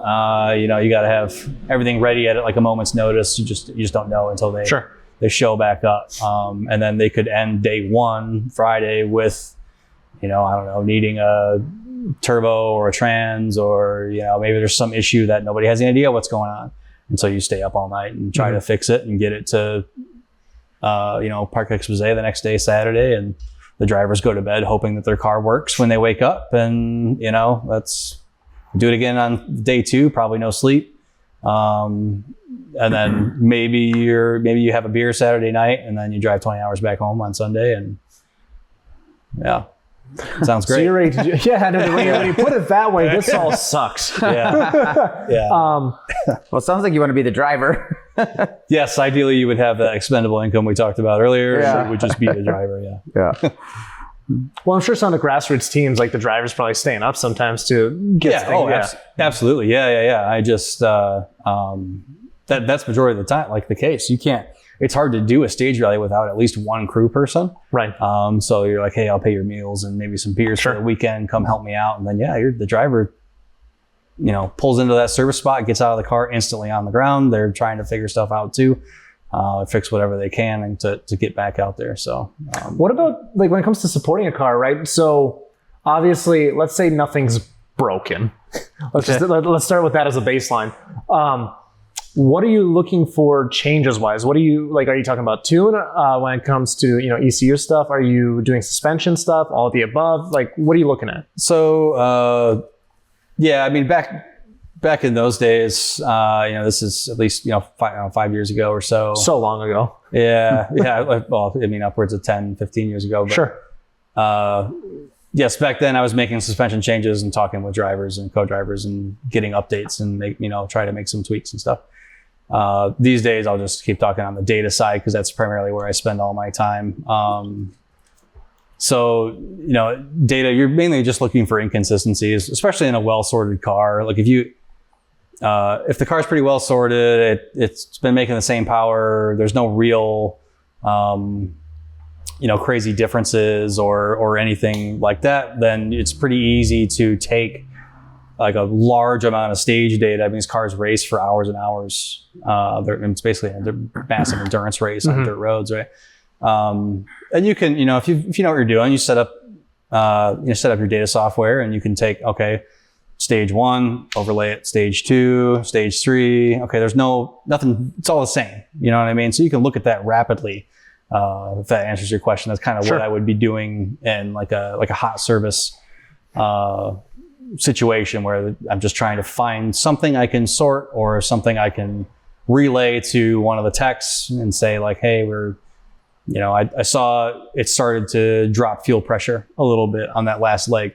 Let's just replace the fuel pump. Like if there's nothing else going on, we have a spare. Let's just replace it. You know what I mean? Let's just do it. That kind of thing. I'm trying to catch those little discrepancies. Yeah. Are you still, you worked on them. I don't know if you ever were really a fan or whatever, but would you still be a Subaru fan at, let's say you're going back into rally. Are you getting a Focus now, or are you going Subaru, or your newfound love for EcoBoost? Like, I'll tell you right now, it's not a Dodge Hornet. Yeah. It's probably not a Dodge Hornet. Yeah. I could put an EcoBoost in one though, maybe. Yeah. They didn't sell enough. I think I would, at a grassroots level, it's hard to beat Subaru as a first rally car.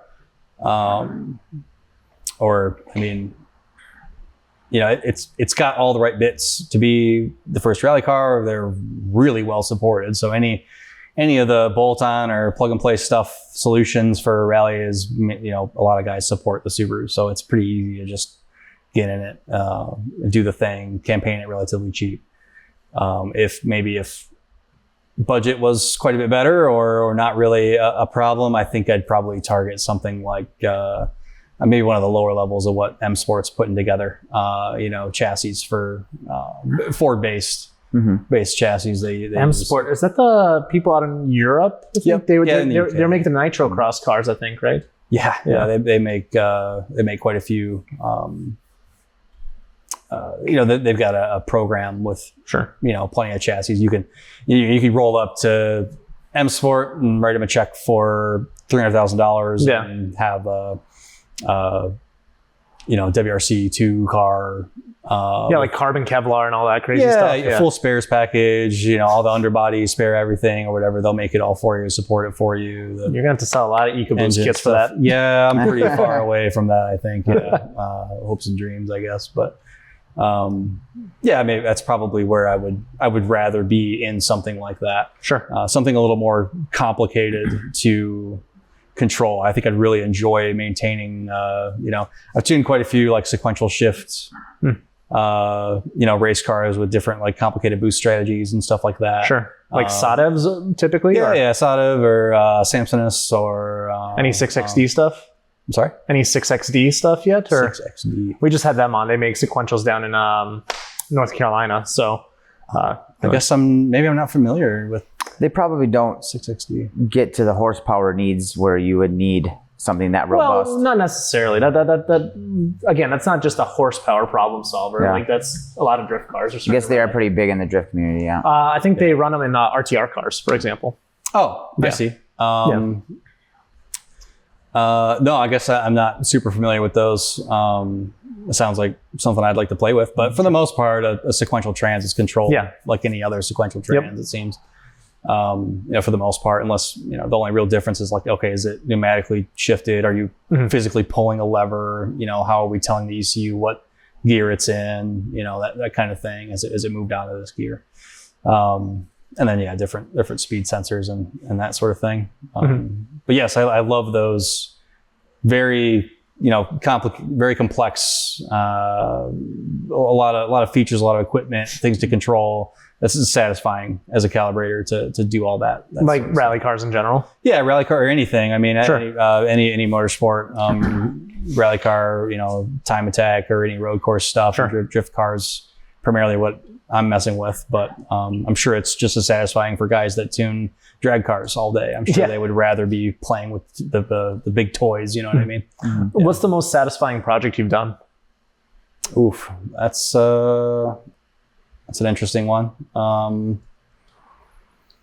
Somebody's just like, please say mine, please say mine, please say mine. Yeah, right. So probably like, so maybe not the most satisfying, but really impressive. And it was definitely satisfying. Fantastic customer. His name is Sam DeVries, out of I think he's Grand Rapids area. I'm not sure if he has a large following or anything like that, but recently helped him tune a car that he put together It's a Subaru. It's an STI. It's like I think it's an 04, 05 STI. First version of it made about 700 wheel horsepower. Just, plenty in a Subaru, that's for sure, especially light car. Yeah. And I think we made closer to 800 this last time, and we've turned the boost up on the street since then. It's probably on our Mustang dyno, it's probably in the 850 wheel area. We're probably close to 1,000 to crank, I would assume at this point. Yeah. What engine's in there? It's an IAG 1150 block. It seems like they changed their product line up a lot. IAG, I'm sure, right? I don't know if IAG, yeah. Okay, yeah. Yep. Yeah, okay, yeah. They make, engine packages for Subarus. That's it seems on their content actually. They have some good stuff. Primarily what they do. Yeah, a fantastic company. I've tuned a lot of their engines. They're great. And then they hold together. Then that's the important part, right? yeah, right.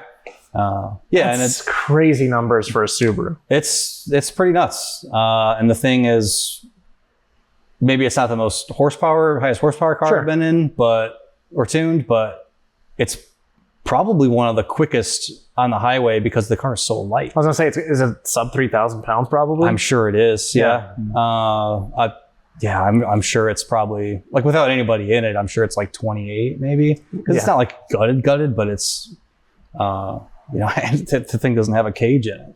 It's like, it's pretty light car. So that's the satisfying one. That was very satisfying to do. Yes. Yeah. I think maybe a little bit like underwhelming project was one of those helicopters I was talking about earlier. That was, I think that was super satisfying because it was one of my early projects. It was one of the first things that I did. So, does this make you chuckle? Like, one of my first, you tune? Yeah. I'll tune a helicopter for my first thing. Yeah. Well, it was, I guess I should say it was one of the first like standalone ECU projects that I messed with. I'd done plenty of tuning for OEM stuff. Like you were familiar with that sort of, Yeah, it was definitely, I think it was the first Haltech I ever plugged into, it was the first time looking at software. So it took me a minute, but, getting it fired up for the first time, working with the customer, he's satisfied with how it runs a little bit, right? And then it's like, okay, we gotta fly it now? Like, what do we, how do you tune something that you can't put it on a dyno, right? Right. You don't use a computer from 2006, so why should your build? Why put thousands of dollars into your project only to be limited by a stock ECU that's over a decade old? Even some OEM calibrators are impressed with modern day functionality of standalones, featuring advanced launch control, traction control, and of course, for those who have blown up a Coyote or two, engine protection features.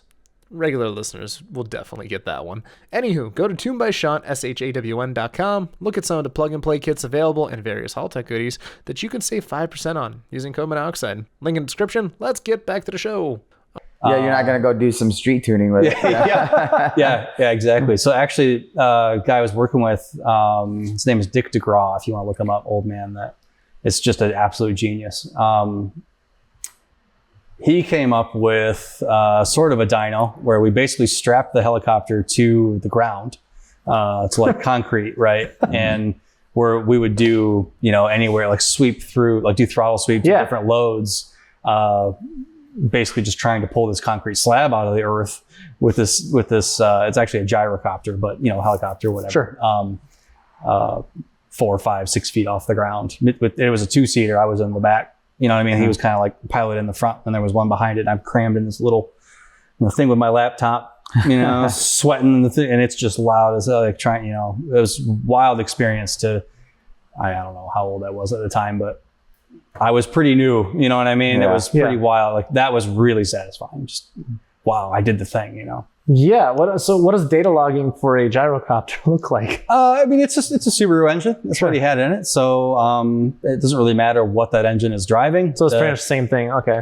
Yeah. I mean, it was an NA22. It was a pretty simple engine as far as tuning goes. It wasn't a very complex job, but I think it definitely had its own issues in that, it's not, you're not rowing through gears. It doesn't idle quite the same. It has, typically they get up to, full load. He's twist the throttle to, I think that one was like 4,000, maybe 4,500 RPM. And it basically just stays there the whole time. Right? And the load might vary a little bit, but for the most part, it does the same thing. So on one hand, it's a little bit easier because there's not like gears and you're not really going through that rev range, and like the transients don't really exist. There's not really much of that going on, but the compensations for like temperature and okay, how long has this thing been at full load, 4,500 RPM?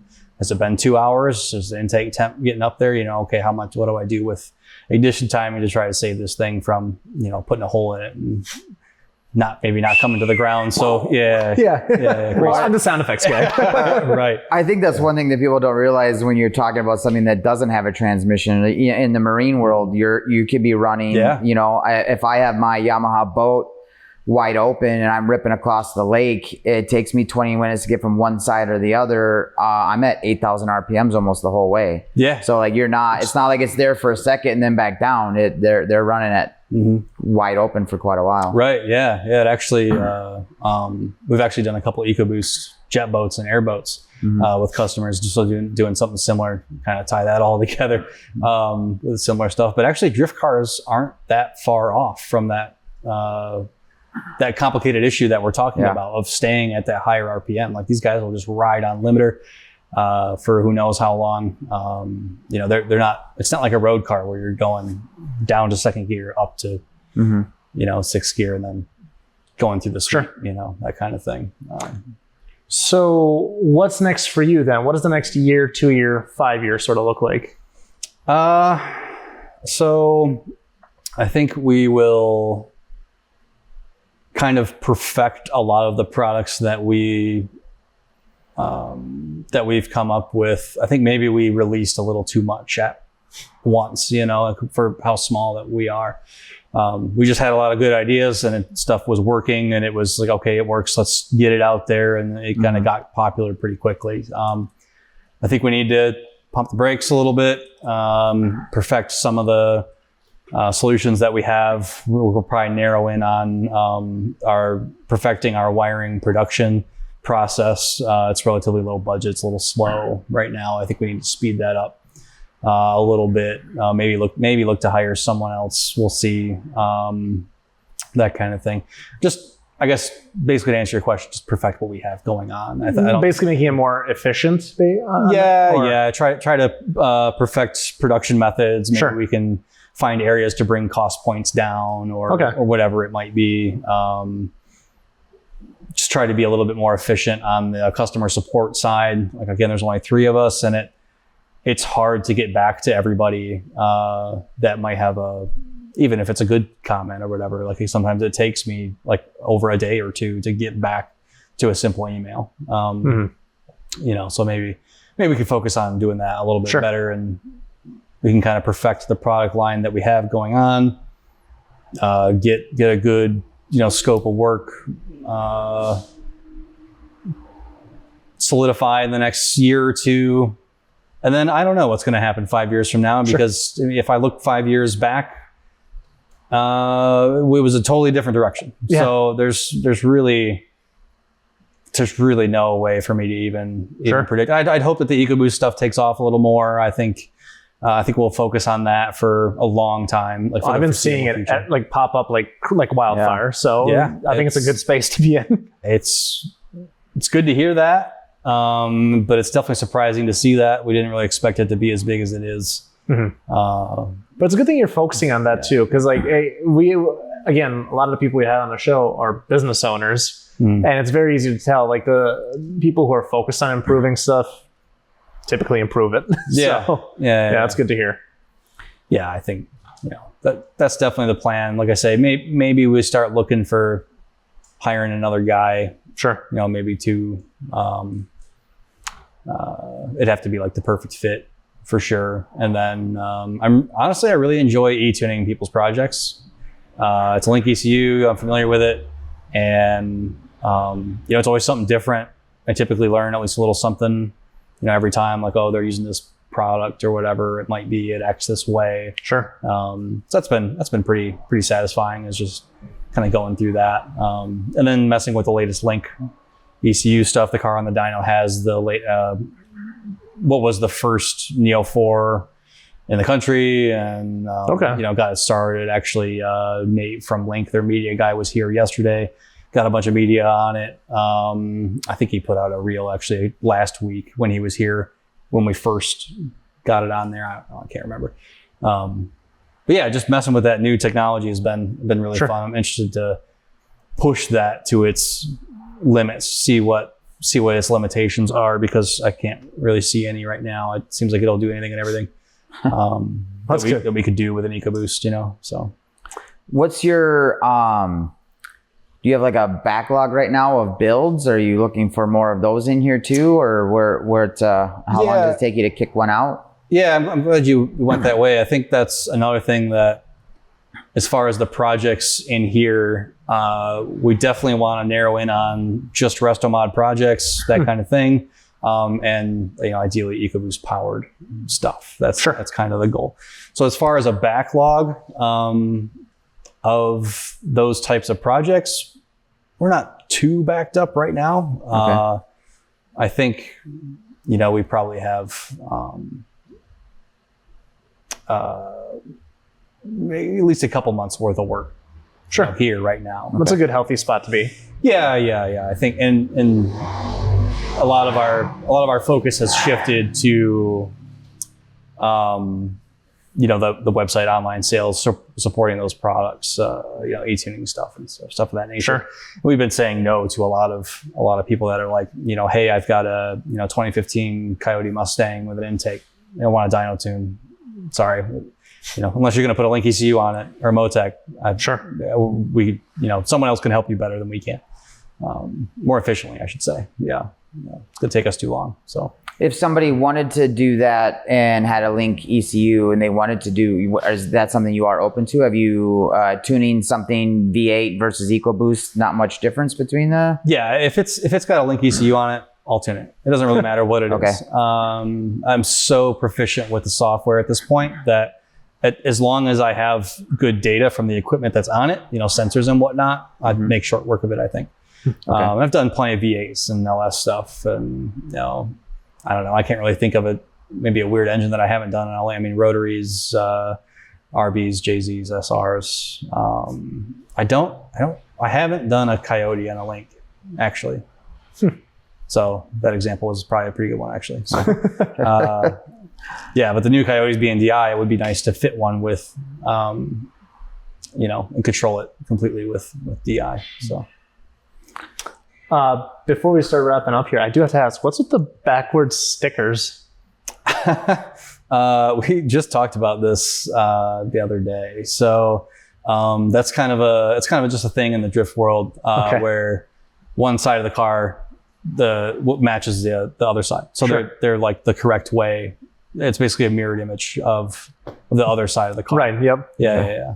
So there's not like a functional reason for it, like like cameras are recording backwards or something. No. I kind of tried to wrap my mind around that too. And actually, when we did, we put the simple, not the livery on Vance's car right here, but the now Nate's car that's on the dyno. When we were doing the vinyls on that, I got outvoted on that bit because everybody else thought of it, and it's neat, right? It's cool to do it, old JDM style with the shit backwards. But being a business owner, like brand recognition means quite a bit to me. Let's see what we can do to get it, the proper way. But I got outvoted, so whatever. Sure. Well, I'm Slavic, so I'm like, all right, is that Cyrillic? I'm like, oh, never mind, it's just backwards. Oh, yeah.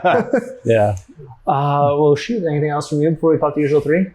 No. Do you have a shopping cart? Dan needs to buy some stuff. Yeah. Well, I think what I originally came in here thinking that I needed might be something different. So, I was going to ask you, so in and out here, like let's say that Fox that you just did, you said that was kind of a complete, he brought you the car and you gave him the finished product. How long does, other than you had to do a little bit of R&D on that one or no? Yeah. So when that car originally came to us, I think we may have started the pre-order for like Fox body mounts, but we definitely didn't have a set made when it first came to us. That was the car we made them on. And yeah, I'd love to do more of that stuff. I think if we could keep pushing our customer base in that direction, I think there's a market for that. Guys that are like, kind of like you. It's 88 Thunder Coupe, right? Yep. I've got a clean chassis. I'll drop it off to you. Let me know what the bill is going to be. Or this is my budget. We're going to work within this. I want to make X power. Work with projects that way. I think that would be probably one of the most fulfilling ways to kind of move our customer base in that direction. And yeah, even if it's a car that we don't necessarily support, I mean, we've supported plenty of people with, like I said, jet boats and airboats and, wacky stuff that, guys are putting it in there, but still using some of our products. We're happy to support all that. We think it's cool. Keep doing that kind of stuff. And yeah, like I was telling you earlier, gentleman brought us, I forget what year it was, a Fox body, it was a GT, the V8, running and driving, showed up here, did a complete 2-3 swap. Originally it was on an OEM ECU, all of our suite of parts, ZF BMW transmission, our adapter. We did all the shift linkage, shifter, trimmed the tunnel out, built a tunnel shifter mount, drive shaft, spec that all out, all the intercooler piping, any and all tuning up might needed, all the plumbing for power steering. I'm trying to think about anything else. So the engines are pretty simple, if I'm honest, but his bill was sub 25 grand. And what was the timing on it? How did you have it for 3 months, 6 months, 2 weeks, 3 days? It's probably somewhere in the 3 month area, maybe a little bit more than that. But we were doing some good for stuff what you were doing, right? If you had the first time, right? Yeah.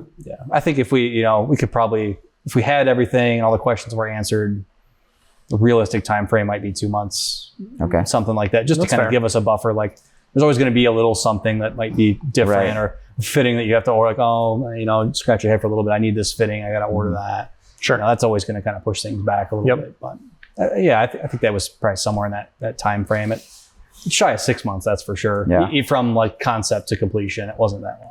See, you were saying something earlier about being the engine swap part being the hardest part. I feel like that's the easiest part. For me, it's getting everything in there bolted in. It's hard. That's all that little stuff afterwards. The sensors, the wiring, the plumbing, the everything. Like even just like, okay, I have these fuel lines. I need to make these attached to each other. It's all that crap. There's a, bundle up in my brain, and then I go, okay, fuck it, I'm not even going to do it. That's what takes the most time. And I mean, we were... now we're starting to do a lot of these like full Restomod builds or Ecoboost swap builds. We came to the realization that, we just spent, 4 hours talking as a team to plan out what we need to do for this guy's build. Like, we got to build somebody for this, Right. And so like, calling the customer and say, hey, like, we've got a lot of time into just doing this. Like, those are the things that you learn as you do more, longer projects and stuff. And at this point, we kind of build that in at the front, like you want us to do everything on the projects. Like, it's going to take us time just to figure out what we need to do. We got to pay, or you don't get paid for that. So, yeah. What is your shop rate here, by the way? The rate? Yeah. Like, or your hourly or whatever. Hourly rate that you bill people out to? Well, $140 a labor hour. And then tuning is usually billed at $190. Sure. Okay. Whether we use the dyno or not, I kind of look at the dyno as a tool. If you really want me to put it on there, I will. But if the project doesn't need it, then why use it? But tuning time is tuning time. So that makes sense. I've had a lot of people tell me I need to raise that. I don't know if that's what do you guys normally. Well, you said that you were. You had talked earlier about being in that 500 range and then kind of going up from there to just kind of as a basic mail order tune type thing, right? Yeah. I think that's anywhere. So I've been looking at tuning my GT500. It's right in that, starts in that, for an NA tuner, a lot less. But once you have a power adder, they're anywhere from $500 to $700 where it starts. And then you add on, other stuff. Like, you have different injectors. Now that's going to do this, or you have that. It kind of adds up from there. I think to get my car tuned through something like Palm Beach, with where I was at and some of the extra stuff I had, I'm in that like $1,600 range. What does that include? And that was with me adding, like, I want 2 tunes. I wanted a pump gas tune and an E85 tune. And then that's with all of my extras, the mostly injectors, and then changing pulley size, things like that. Okay, but that's just like tuning. Correct. Right. Is it 1600 or whatever? Is that like that's going back and forth and like dialing things in? I assume. Yeah. Okay. Yeah. Like so, my Lund, I did a tune with Lund, and I want to say I was right in that maybe $1,200 range for a 5.0 Coyote, but I had 96 emails back and forth because I had some issues on my end. We would go and they'd be like, "Hey, I'm not seeing fuel pressure where I want it." Then I have to dive back in and go, "Okay, what am I got going on here?" And that sounds like right on par. That's kind of how. That's how I have gauged a couple of them recently, is just the email string back and forth. And you said it was like $1,200. Yeah, I think it was right around there is what I got at. Roughly 100 emails back and forth. It's about $10 an email, roughly. Yeah, I guess. Yeah, and that kind of lines up. I think, my base price, it's $490, but, call it $500. At that point, I'm typically like, once I get to the point where I'm approaching 50 emails back and forth, maybe we're on the 10th or 12th tune revision, and we're still having issues, or you want other features or whatever, at that point, I'll probably ask you to pay for that service again. Right. And then, we'll go from there. Yeah. More work, more money. And to be honest with you, so that was just where the tuning starts, right? Then I have to buy the device. So there's $500-600, and then I have to buy credits. So this is all HP tuner stuff, right? So that's half the price right there. Yeah, it's that's definitely a big expense. Right. And if you compare that to like buying a Link plug and play ECU, that's $1,700 or whatever. Like that plug and play ECU is a lot more powerful. And it's really not that much more money. I mean, you start doing credits and an HP tuner's device, and now you're plug and play full standalone ECU with all these amazing features and safeties is $1,000 when you compare the two, not $2,000, Right. So when we compare Link to like, so in my GT500, I'm considering going a standalone because of the nannies that you can get in that. So like, I'm assuming that if it senses drop in oil pressure of any sort, it can throw you in limp mode or shut down or stuff like that too with the Link. Literally anything you can think of, we could probably set up a control strategy to prevent something from happening or enact a different, amount of ignition timing or boost pressure or, whatever it might be for any given, circumstance. It really, it's up to your imagination, whatever it is that you want to do. What year's your GT500? 2021. So my other biggest push to go standalone is the fact that I can go flex fuel. So right now Ford doesn't have a very good flex fuel solution. And what they do is they use the throttle body modulation to kind of change your air intake, I think, as you would read the alcohol content in the fuel of on the fly, as instead of like in a turbo where you can control boost pressure on a twin screw supercharger that is by changing pulleys, the ECU is not going to change a pulley for you, but it can change how much throttle body opens. Right. That's a big reason to go with standalone, is there's really all the control in the world. Yeah, flex fuel is pretty seamless at that point. It's very, very simple and easy to set up. Are you tuning flex fuel on the Ecoboost stuff? Yeah, pretty much everything Link, even if they don't have a ethanol content sensor yet, I'll tune it in a way that it could, easily have one added, right? So if you front load all of that work when you write the base map, then like adding any feature at the end is like so much easier, right? If you do it like in a proper modeled buy once, cry once sort of deal. Yeah, exactly. Yeah, so I can easily. Well, it makes his job easier for when they come back and say, hey, exactly. Yeah. So you've worked with these two side by side then between Link and Motec. Are you really seeing any reason why you would go with Motec over the other? Or when you sit there and put them apples to apples, are they pretty dang? It's they each have, really good features, and they, in one small area, like I might have a little gripe about what this Link software does. Right. Motec does it perfectly, and vice versa. Sure. Motec might have a couple things that I'm like, why would you do it that way? And then Link does it the better way. That's the case with a lot of different ECU manufacturers and their softwares and stuff.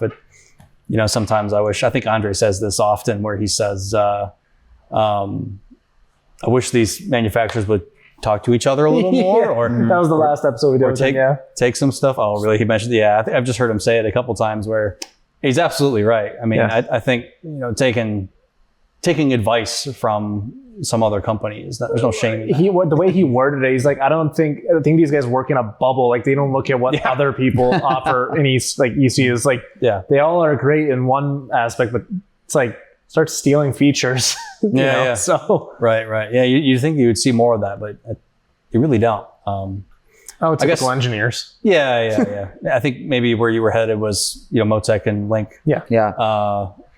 Did you have more to that? No, it was just I've been looking at that route, but now you're talking. I'm talking maybe $1,600-$1,700 to do a ECU tune, but I'm looking at anywhere from 10 to 15 to do Motec. Oh yeah. And so that's a big thing. But then when I'm talking about an engine that is 20-30 grand, where am I, what is the second the standalone saves my engine one time? Yeah. I've already, as a guy who's melted a couple coyotes by having a drop in fuel pressure, over something as stupid as a freaking 10-cent fuse, that makes a guy pretty pissed off. So, if you had something that would shut it down for you and then go, hey, idiot, check this out. Yeah. Link is a good example. Motec does this as well, but you can basically tie fuel pressure right into Link's basic fuel model to where once all the other factors are done, it's calculated exactly how much fuel I want to inject. If fuel pressure is 10 psi lower, it's going to inject that much more. But the volume of fuel injected will be the same, even if your fuel pressure dropped in half immediately. It's a fantastic feature that some OEM ECUs have, but it's not always cut and dry to use, I guess. Right, and sometimes it just doesn't do it at the speed of what some of the standalones can do. I don't know. Yeah, absolutely. Maybe. Yes. So processing power is a big one. Right. I mean, a lot of Link ECUs, especially the latest and greatest, their processing ability, their speed is so much greater than a lot of the OEM ECUs, especially the older ones. I mean, they're mass producing these ECUs. They're going to do it in a relatively inexpensive way. If you look at, and even the software is like the logging rate from HP tuners for you to look at the data is laughable compared to what you can accomplish with a Motec or Link ECU. Yeah, just the rate at which you can look at things like fuel pressure when you're tuning, or even boost pressure. It's crazy. I mean, sometimes it could be 100,000 times what HP tuners is capable of showing you. Oh, really? Shit, really? Oh, yeah, easily. Yeah. Okay. Yeah.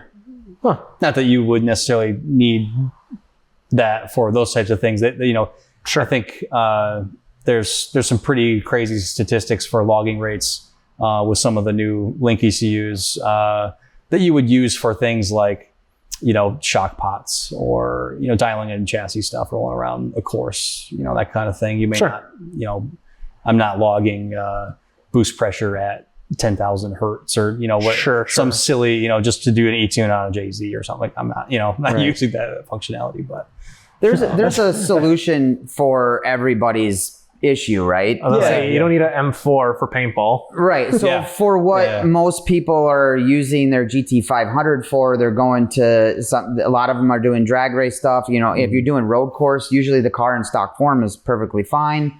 I kind of want a little bit of a Swiss Army knife. Like, I kind of like to do a lot of things, and one of the things that I do really enjoy is long distance road rallies. Well, I'm getting into, sometimes I'm driving halfway across the country, and the anxiety of trying to figure out what kind of fuel I can get in certain parts of the country I freaking hate it. I don't want to wing in, and testing E85 I've done before too, which is not my favorite thing to do. And then what happens if it's shit?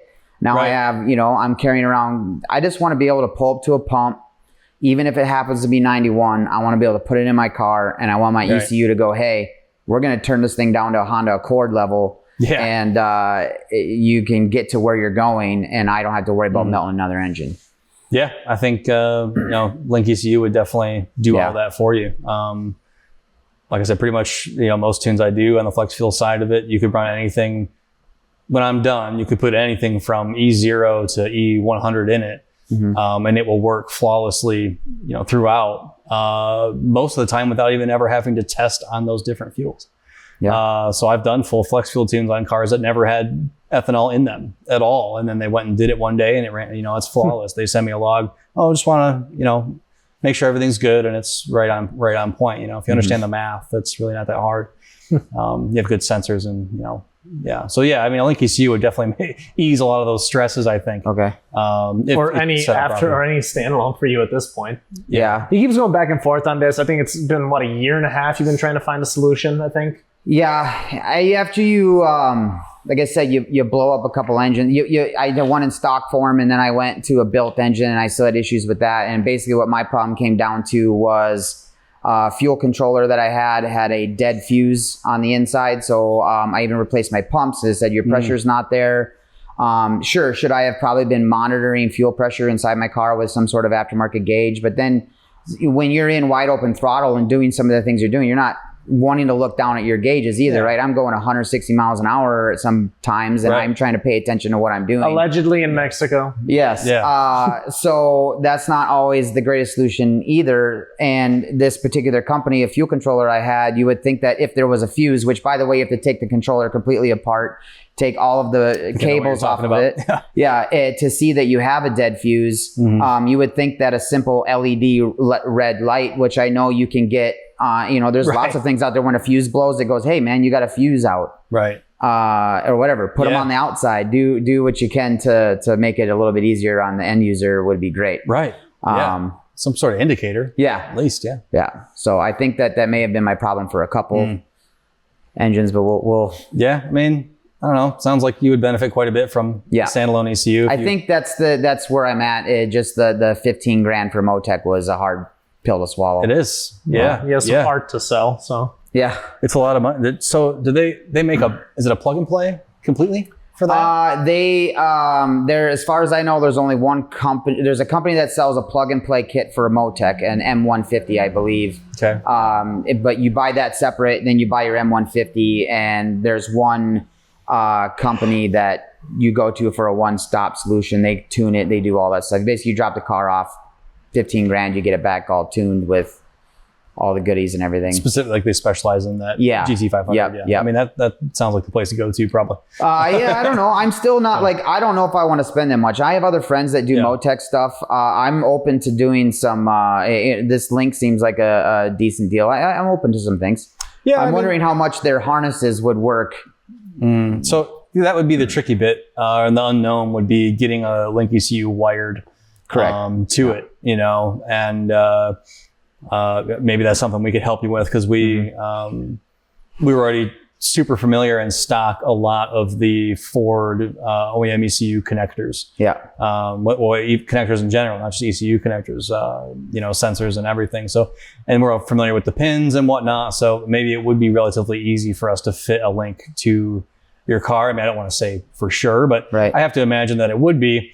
And even all said and done, I guess I don't really see that project costing you half what it would Motec.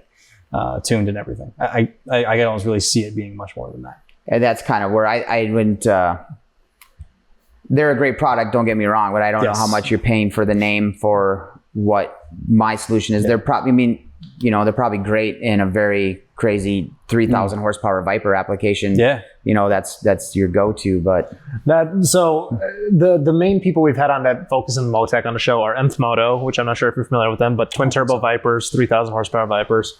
And then ARS Tune, which is down in Texas, they basically are pushing the 6th gen Camaro platform. Okay. So we're talking, 1,400 plus horsepower Camaros, right? Mm-hmm. Which is not what his use case would be. His is mostly road course and road rallies. I see. For a GT500 aiming for 900. Okay. Yeah. I think a Link ECU is probably Yeah. a better move. No, I was already thinking it, and I didn't want to make this last part of the podcast a sales pitch. I was planning on actually, after you had said something, I was planning on talking to you afterwards and whatever. But it doesn't. Sure. I think these are all good talking points. There's people out there that are curious about that kind of stuff as well. And that's exactly what this podcast kind of addresses, right? It's like there's so many different ways to skin a cat, and it's like you just have to pick the solution for you. So maybe it is, or maybe it isn't. So it's like, and most when it goes to tuners, right? It's like, pick the ECU that your tuner knows, right? Yeah. Like that's a reoccurring topic, right? Dude, absolutely. That's probably the Who's most in your important area, thing. Right. Even like at a base, if you're considering tuning anything, like talk with someone and get on the same page. It doesn't matter who it is. If they're a calibrator, like make sure that they understand what you want to do completely, make sure they're going to be proficient at it, and use whatever they tell you to use. Bringing someone a mismatch of parts that they're never familiar with, that's not, no calibrator is going to like that. Right. Well, it's like with Dan's case, right? Like, he presented this case to some person and they're like, oh, well, you can just do it, solve the solution with this. And it's like, well, not necessarily, because this is my problem. So it's like, it's mismatch. I was suggested that methanol injection was an option too. That wasn't also my favorite thing. Yeah. Yeah. Again, I'm getting to be an old guy, right? I want to just roll up and have a fast car and put whatever I want. His car's an automatic now, technically. It's a DCT. I was going to ask you, do you offer, so BMW has some DCT stuff. Do you guys have have you even played with that at all then at Mountain Nose to the 2.3? Yes. So we just added, so actually the BMW ZF Trans that we support is a very similar bell housing to the BMW DCT that you just mentioned. We added, I think we had to add one hole. And that was pretty much it, just a minor change to our bell housing adapter, and now that DCT fits. Fits our adapter. So, and that's same with if you've got a ZF 5-speed, a ZF 6-speed, a DCT, if you buy the adapter kit, it's the same adapter kit. You know what I mean? So if you want to upgrade to a DCT at some point, the bolt holes are there, and vice versa. If you want to go from 5-speed to a 6-speed or whatever it might be.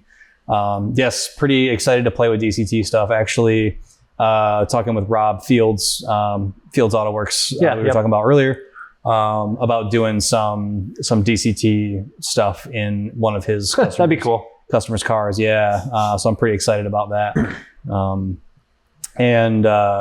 Furthermore, being able to control that kind of thing behind an OEM ECU would be pretty much impossible. I don't think you'd ever really get it right. So that's another thing, is limitations that some standalone ECUs, they lift those limitation ceilings for what you might want to do in the future, right? I think that's an issue that I run into as well, is that a Tremec 7-speed DCT in it, not really much in it for tuning options as far as those go. And we're learning as we talk to tuners, calibrators, whatever you want to call them, the guy who blows your car up. The guy who gets blamed. Yeah, right. Yeah. the engine management and transmission stuff, it's hand in hand. You can't really mess with one without the other usually. Yeah. So I think that's the case. We're actually we're trying to figure out a good way to control the 10R80 without an OEM ECU, or maybe some sort of Ford Performance controller of some sort. Maybe work with them and see if we can get 10R80 control, because there's not really a good way to control a 10R80 or any modern automatic trans with a standalone ECU, like with a Link or a Haltech or a Motec or anything like that. You're not going to get good auto trans control. It may not even be anywhere near possible to do. So having some sort of controller that can work with a standalone ECU, kind of like the DCTs, or a lot of guys doing the 8HP swap these days or whatever. A lot of those relatively complicated modern transmissions, they have to have their own controller. But a lot of the supported ones are now, they've got controllers that will talk with a standalone ECU. And it's hard to talk with an OEM ECU. It might run the engine, but you can't really have it do, having an aftermarket controller request a torque reduction from a Ford ECU. Ford ECU is going to no, I'm going to do what I want. You know what I mean? It doesn't care what you ask it to do, Yeah. Well, we found out that the parameters, I forget the actual name of what they were saying, but you can get in the amount of data you can see and mess with on a stock ECU doesn't even touch the tip of the iceberg of what they actually do. So you actually only get access to certain, it's like having your gaming PC and all you can do is go in and change the desktop color and that's about it. Yeah, absolutely. Yeah. And we do a lot of the PATS programming. A lot of that we do is you're looking at a raw bin file. If you've ever heard of that, it's basically just all the hexadecimal data that ECU carries. And it is,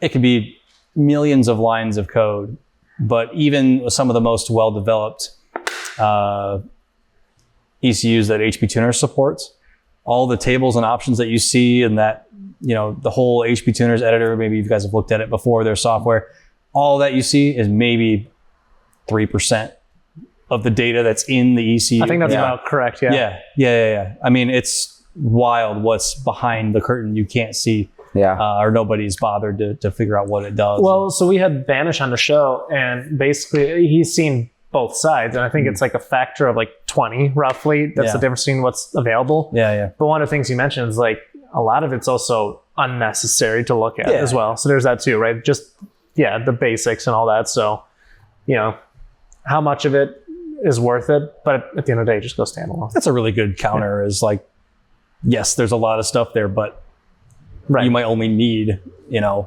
one or two. Touch the important stuff. Yeah. Well, shit, man. You want to rip the usual 3? Yeah. This will be interesting. So at the end of every episode, we like to ask our guest to pick 3 cars. We need a track car, a daily driver, and a show car. You have an unlimited budget. You can put an Ecoboost in whatever you want. What are you picking? So track car. Sorry, what were they? Track, show, and daily. Yep. I see. Limited budget. I'd probably just go to M Sport we were talking about earlier for a track car and say, make me the baddest thing you possibly can. Equip it with something I can plug into so I can fiddle with it and play with it. And that would probably be my track car. It'd probably be a rally car. Maybe have tarmac suspension for it to do, maybe like some toge events or something like that, hill climbs or whatnot would be fun. I probably enjoy that more than anything. So just straight up rally car from M Sport? Yeah. Yeah, I think that's probably, it's not really going to get much better than that. Full blown WRC car, basically. Sure. But you'd have to have an unlimited budget because they're expensive. We've seen that, they're expensive. A show car. I don't really get a lot out of, like I've never been a part of the stance community. I've never really been one to just go hang out at car shows. I guess I don't really get a whole lot out of that. What do you take to get ice cream in? Oh, that's okay. That's a good, yeah. I'd probably build a 51 F1, build it up like, what's that movie? The all black one. Was it Untouchables or something? I don't know, but the 50s version of the F1 is like my favorite. Everybody wants to go to like the 40s, the smaller one, but I like that big grill. Looks like it's going to eat you as it's coming down the road. Exactly. Yeah. What was that movie called? I can't remember. It's a really well done up. I think Mob Steel built it here in Detroit. Anyway, 51 with the, like you said, big grill with the little partitions in it. Teeth, exactly. Yeah, it looks like teeth. I'd probably do one of those up real well.